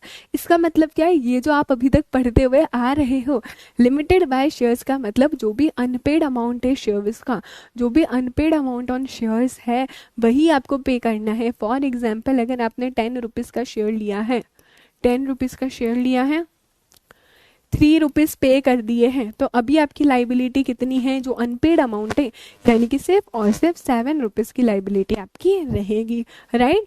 अच्छा, नेक्स्ट है हमारा company limited by guarantee. Company limited by guarantee क्या बोलता है, इस कंपनी में मेंबर्स बताते हैं कि हम कितना गारंटी दे रहे हैं, हम इतना पैसा तो देंगे ही देंगे। सो बेसिकली मेंबर्स बोलते हैं कि हम इतना पैसा देंगे, हम गारंटी देते हैं। सो इस कंपनी लिमिटेड बाय गारंटी में मेंबर्स जो होते हैं वो यहाँ पर अंडरटेक करते, प्रॉमिस करते हैं कि हम इतना पैसा कंट्रीब्यूट करने वाले हो। लेकिन ये गारंटी में उन्हें पैसा कब देना होता है, जब कंपनी बंद हो रही है। सो कंपनी अगर वाइंड अप हो रही है तो जितना पैसा आपने बोला है उतना पैसा आप दे दो यहाँ पर। नेक्स्ट है हमारा यहाँ पर अनलिमिटेड कंपनी। ये जो आपने एक्सेप्शन भी पढ़ा था, राइट, सेकंड पॉइंट हमने एक्सेप्शन पढ़ा था। अनलिमिटेड कंपनी एक ऐसी तरह की कंपनी होती है जिसमें हर एक मेंबर की लाइबिलिटी अनलिमिटेड होगी, मतलब आपकी पर्सनल एसेट्स भी यहाँ पर लाइबल होगी। तो अनलिमिटेड कंपनी मतलब ऐसी कंपनी जहाँ पे मेंबर्स की लाइबिलिटी कितनी होगी, यहाँ पर अनलिमिटेड होती है। क्या ये तीनों पॉइंट्स क्लियर है हमें? कोई डाउट है यहाँ तक? अच्छा, अब बाकी की जो कंपनीज आपको दिख रही है, पब्लिक, प्राइवेट, ओपीसी, सेक्शन 8, निधि कंपनी, गवर्नमेंट, होल्डिंग, सब्सिडरी, ये सारी की सारी कंपनीज भी अब हम आने वाले लेक्चर में पढ़ने वाले हैं, लेकिन हमारे एक नेक्स्ट पार्ट में, ठीक है। अभी तक हमने बेसिक देखा। अच्छा, अभी मुझे बताओ कोई डाउट है हमारे पास? Any doubt? Perfect. So that is it about today's class and today's lecture. ठीक है, so can we start our तूफानी रिविजन? क्या हम हमारा तूफानी रिविजन कर सकते हैं? Are you guys excited for this तूफानी रिविजन? आग लगा दे तूफानी रिविजन में, तूफान मचा दे क्या? अच्छा, गारंटी पार्ट समीक्षा, the guarantee part says that जब मेंबर्स कंपनी में आते हैं वो सब्सक्राइब करते हैं, वो अंडरटेक करते हैं that at the time of winding up मैं इतना दे पाऊंगा। फॉर एग्जांपल मैं जा रही हूँ, मैं बोलती हूँ मैं मैक्सिमम लाइबिलिटी मेरी 5,000 रहेगी। सो जब भी कंपनी बंद हो रही होगी तो उस टाइम पे मेरी लाइबिलिटी मुझे 5,000 रुपीज़ देने ही पड़ेंगे। तो वो बोलता है कि मेंबर्स गारंटी करते हैं, ठीक है। So let us start the तूफानी रिविजन, उसके बाद हम कुछ डाउट्स ले लेंगे आपके। प्लानर क्या रहेगा वो पीडब्ल्यू ऐप पर मिल जाएगा समीक्षा आपको कि क्या प्लानर रहने वाला है 25 नवंबर से, लेकिन फिर भी मैं मेरे सब्जेक्ट्स का बता देती हूँ। सो 130 to 330 आपका सी लॉ रहेगा एंड 4 to 6 आपका SBIL रहने वाला है। This is about my subject 25 नवंबर से, ठीक है। अदरवाइज आपको प्लानर मिल जाएगा। मैम 7 लोग पूरे नहीं, बिल्कुल बिल्कुल साधक, 7 लोग पूरे नहीं हुए हैं पब्लिक कंपनी में तो आपके पास वाइंडिंग आपका ऑप्शन 100% रहेगा, करना ही पड़ेगा। आपके पास फिर ऑप्शन ही क्या, अगर 7% नहीं हुए तो ऑप्शन ही सब वाइंडिंग अप का ही रहता है, या तो 6 मंथ्स में ढूंढो अदरवाइज वाइंड अप करो, ठीक है। डन मैम, आपकी वजह से कंपनी लॉ को प्यार हो गया। थैंक यू सो मच साहिल। बस यही एक मेरा मोटिव है कि आपको कंपनी लॉ और SBIL इन दोनों सब्जेक्ट से देखना इतना बेहद प्यार हो जाएगा, आपका भी बस फेवरेट सब्जेक्ट हो जाएगा। चलो, प्रियांशी बोल रही है सबको हो जाता है, हाँ इसे पता है। चलो, सो कैन वी स्टार्ट? मजेदार सा तूफानी सा रिविजन करें, स्टार्ट करें क्या? चलो दिल भेज दो अपने अपने सारे के सारे। Starting with the very first we have seen company क्या होता है। Company has derive from the Latin word com and panis. Com का मतलब होता है विद और टुगेदर, पनीस का मतलब होता है ब्रेड। कंपनी की अगर मैं डेफिनेशन की बात करूँ, section 2 clause 20 of companies act 2013 बोलता है कंपनी क्या, company means a company incorporated under this act और under any previous company law, ठीक है। उसके बाद आपने क्या देखा, कंपनी के बहुत सारे कैरेक्टरिस्टिक्स देखे थे। सबसे पहला कैरेक्टरिस्टिक था कॉर्पोरेट पर्सनैलिटी, ठीक है। कॉर्पोरेट पर्सनैलिटी बोलता है company is different from its members. Company अपने नाम पर एसेट्स ले सकती है, कंपनी अपने नाम पर एक्ट करती है, कंपनी की खुद की कॉमन सील होती है, company can sue and be sued. हमने 2 केस लॉस देखे, 2 बहुत ही फेमस से केस लॉस थे। You have to write in the chat box, आपको बोलते भी रहना है मेरे साथ साथ, ठीक है। जितना बोलोगे इतना बेनिफिट होगा, आपको लगेगा हाँ दीदी सही बोल रहे थे आप, ठीक है। क्या देखा है हमने कि ये जो कंपनी है उसका दो केस लॉ है कॉर्पोरेट पर्सनैलिटी का। सबसे पहला salmon versus salmon and company limited, दूसरा हमने देखा ली versus Lee air pharma limited, जहाँ पे कोर्ट ने बोला कि ये जो प्रिंसिपल है ये बोलता है कॉर्पोरेट पर्सनैलिटी यानी कि कंपनी अलग है, कंपनी को बनाने वाले मेंबर्स अलग माने जाएंगे। सैलमन वर्सेस सैलमन वाले केस में भी सैलमन अलग था एंड वो सिक्योर्ड क्रेडिटर था, इसलिए उसे पहले पैसे मिले। ली वर्सेस ली के केस में भले ही कंपनी ली ने बनाई थी लेकिन ली क्या था, एम्प्लॉय था, और एम्प्लॉय के केस में मिसेस ली को कॉम्पनसेशन यहाँ पर मिलना चाहिए। सेकंड हम लोगों ने यहाँ पर देखा परपैचुअल सक्सेशन, यानी कि कोई भी आए कोई भी जाए कंपनी को फर्क पड़ता नहीं है, the company will goes on for ever, even if सारे मेंबर्स की डेथ हो जाए तो भी कंपनी चलती रहेगी। कंपनी के जो सक्सेसर्स है वो आगे कंपनी का बिजनेस को कैरी ऑन करने वाले हैं। देन हमने देखा company can sue and be sued, company अपने नाम पर केस फाइल कर सकती, कोई और कंपनी को इसके नाम पर केस फाइल कर सकता है। यहाँ पर क्या कंपनी के पास नेशनलिटी और रेसिडेंस होता है? Yes, company has its own nationality जहाँ पर वो इनकॉर्पोरेट हुई है, जिसके लॉज वो फॉलो कर रही है। यस, कंपनी का रेसिडेंस होता है जहाँ पर कंपनी का रजिस्टर्ड ऑफिस सिचुएटेड रहता है। अच्छा, क्या कंपनी सिटीजन है? नहीं नहीं नहीं नहीं, company is not a citizen. Why company is not a citizen? Because citizenship is granted only and only to the natural person and company हमारी आर्टिफिशियल लीगल पर्सन है, इसलिए कंपनी सिटीजन नहीं होगी। It was decided in the case of R C Cooper versus Union of India, और साथ ही में state trading corporation में भी ये डिसाइड हुआ था। अच्छा, even if all the members of a company are citizen, तो भी कंपनी सिटीजन नहीं कहलाएगी। सेपरेट प्रॉपर्टी हमने देखा, कंपनी की प्रॉपर्टी सिर्फ और सिर्फ कंपनी की है, मेंबर्स की प्रॉपर्टी वो नहीं होती है। इसमें कौन सा केस देखा था हमने, याद करो, Macaura versus Northern assurance company, Mac versus Nac करके किया था, जहाँ पर मकौरा ने टिम्बर कंपनी का जो टिम्बर था उसका इंश्योरेंस अपने नाम पर करा दिया था। उसका क्लेम रिजेक्ट हो गया because member of a company का कंपनी की प्रॉपर्टी में इवन इफ इंश्योरेबल इंटरेस्ट भी नहीं होता है। यहाँ पर एक और केस हमने देखा था मिसेस बच्चा ऑफ गुजलदार वर्सेस इनकम टैक्स, जहां पर एग्रीकल्चर इनकम एग्जाम्प्ट है कंपनी को, लेकिन वो डिविडेंड वाला पैसा यहाँ पर एग्जाम्प्ट नहीं होगा। ठीक है, ये सारे के सारे हमने क्या देखे थे, कंपनी के कैरेक्टरिस्टिक्स देखे थे। लास्ट हमने एक लिमिटेड लाइबिलिटी वाला देखा था कि मेंबर्स की लाइबिलिटी लिमिटेड होती है, बट देयर वर एक्सेप्शंस जब लाइबिलिटी लिमिटेड नहीं होती। सबसे पहला एक्सेप्शन क्या था, मेंबर्स बिलो लिमिट हो गए हैं, प्राइवेट कंपनी है बिलो 2 हो गए हैं, पब्लिक कंपनी है बिलो 7 हो गए हैं, और वो मोर देन 6 मंथ्स अगर बिजनेस कैरी ऑन कर रहे हैं तो हर एक पर्सन की लाइबिलिटी अनलिमिटेड हो जाएगी if they are cognizant of that fact, तो उनकी लाइबिलिटी लिमिटेड हो जाएगी। मैम अगर उनको मेंबर्स नहीं मिलते तो ऑप्शन क्या है, दे कैन वाइंड अप, वो फिर वाइंड अप कर सकते हैं। दूसरा हमने देखा अनलिमिटेड कंपनी है, लाइबिलिटी अनलिमिटेड रहेगी। थर्ड हमने देखा यहाँ पर आपने कंपनी को इनकॉर्पोरेट किया है, क्यों इनकॉर्पोरेट किया है, फॉर कहाँ से इनकॉर्पोरेट किया, फर्निश करी फॉल्स इन्फॉर्मेशन, इनकरेक्ट इन्फॉर्मेशन, या जो मटेरियल इन्फॉर्मेशन थी उसे सप्रेस कर दिया है, पर्सनली लाइबल हो। आपने कंपनी जब वाइंड अप हो रही है तब पता चला आपका कंपनी का इनकॉर्पोरेट करने का इंटेंशन क्या था, to defraud the creditors, creditors से पैसा लेके और फिर कंपनी वाइंड अप कर दो, पर्सनली लाइबल होंगे। फिर हमने देखा कंपनी प्रोस्पेक्टस इशू कर रही है यहाँ पे, और यहाँ पर उसका इंटेंशन क्या है, to defraud the applicants, personally liable होंगे डायरेक्टर्स। कंपनी ने डिपॉजिट्स लिया डिपॉजिटर्स से, पर अब डिपॉजिट रीपे नहीं कर पा रही है, उसका इंटरेस्ट रीपे नहीं कर पा रही है। और डिपॉजिट क्यों लिया था, यहाँ पर डिपॉजिटर्स को डिफ्रॉड करने के लिए दिया था, पर्सनली लाइबल माने जाएंगे। लास्ट हमने देखा सेक्शन 224 के अकॉर्डिंग इंस्पेक्टर रिपोर्ट में ऐसा होता है कि कंपनी में फ्रॉड हुआ है, डायरेक्टर्स ऑफिसर्स केएमपी ने फ्रॉड किया है यहाँ पर, तो उस केस में डिसगॉल्जमेंट का ऑर्डर पास करेगा एनसीएलटी, कैश असेट और प्रॉपर्टी का, वो पर्सनली लाइबल होंगे। आफ्टर दैट हमने देखा रजिस्टर्ड कंपनी के डिसएडवांटेजेस क्या होते हैं, फैप्सी करके देखा, फॉर्मेलिटीज एंड एक्सपेंसेस बहुत ज़्यादा होते हैं यहाँ पर, फ्रॉड की पॉसिबिलिटीज़ होती है, पब्लिक अकाउंटेबिलिटी रहती है।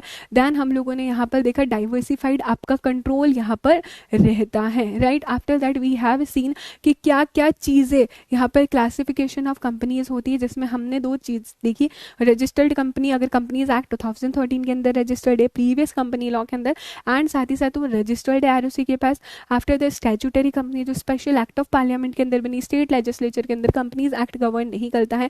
लाइबिलिटी के हिसाब से लिमिटेड बाय लाइबिलिटी, जहाँ पर अनपेड अमाउंट ऑन शेयर्स देना है, लिमिटेड बाय गारंटी, सिर्फ गारंटी अमाउंट जितना बोला है आपको उतना पे करना है यहाँ पर। एंड देन हमने देखा था एक और अनलिमिटेड लाइबिलिटी, जहाँ पर मेंबर्स की लाइबिलिटी अनलिमिटेड होती है। स्वाहा, ये हुआ है हमारा आज का तूफानी रिवीजन खत्म। अच्छा, मजा आ गया क्या?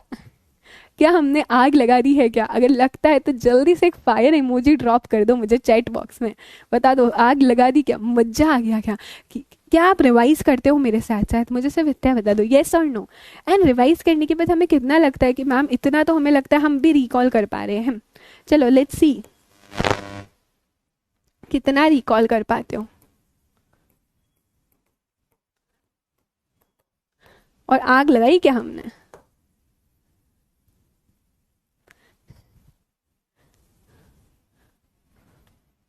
यस आप कन्वर्ट तो कर सकते हो बेटा, यहाँ पे कन्वर्जन वाली बात ही नहीं है।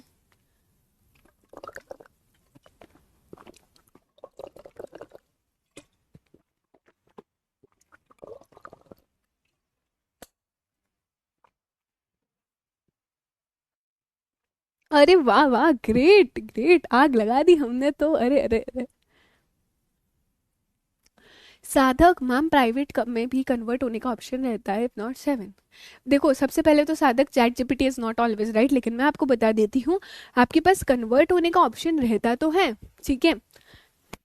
यू हैव दैट ऑप्शन कि आप कन्वर्ट कर सकते हो यहाँ पर, लेकिन कन्वर्जन की बात ही नहीं हो रही ना, यहाँ पे लाइबिलिटी की बात हो रही। कब आपकी लाइबिलिटी अनलिमिटेड होगी? हम सोल्यूशन नहीं मांग रहे, हम बता रहे कि कब लाइबिलिटी अनलिमिटेड होगी। अरे वाह। अच्छा आपके सामने एक पोल नजर आ रहा होगा, आपको वहां पर बताना है। Option A B C D. Option A 90 to 100, option B 80 to 90, option C 70 to 80, option D 60 to 70। कितना percent you guys are able to recall?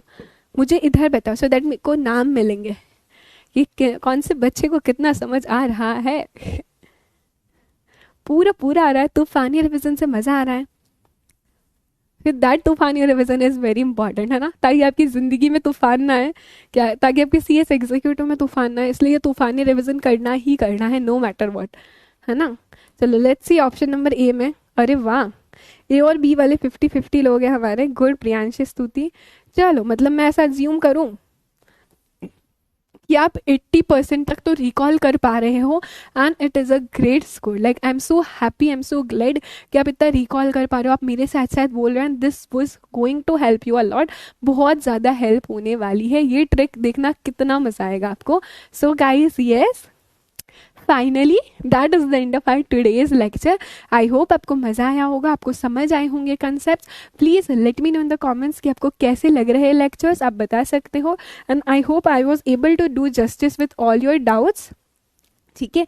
Diversified control मतलब कोयल ये होता है कि आपका कंट्रोल फैला हुआ है, अलग अलग लोग मेंबर से, अलग अलग जगह के मेंबर से कोयल, तो आपका कंट्रोल फैला हुआ है, लेकिन फिर भी आप यहाँ पर कंट्रोल नहीं कर सकते। आप मेंबर हो लेकिन कंट्रोल तो किसके हाथ में है? यहाँ पे डायरेक्टर्स के हाथ में रहता है। Shambhavi it totally depends upon the memorandum, जो कंपनी का मेमोरेंडम और आर्टिकल से, ठीक है। ओके सो ये that is it from my side guys. अच्छा चैप्टर का वेटेज पूछ रहे थे आप लोग, ये जो चैप्टर का वेटेज है इट इज ऑफ 5 मार्क्स, ठीक है। इस चैप्टर का वेटेज क्या है? इट्स ऑफ 5 मार्क, ठीक है। 5 to 6 मार्क्स का ये चैप्टर का आपका वेटेज रहता है, ठीक है। Okay then that is it from my side. आपके सारे टेस्ट होंगे, मत टेंशन लो, चैप्टर वाइज भी टेस्ट होंगे। आपको बहुत जल्दी प्लानर भी मिल जाएगा 25 नवंबर से, कैसा प्लानर रहने वाला है, ठीक है। So that is it from my side. खूब खूब अच्छे से पढ़ो, just make yourself proud, make your parents proud, make me proud. Bye bye.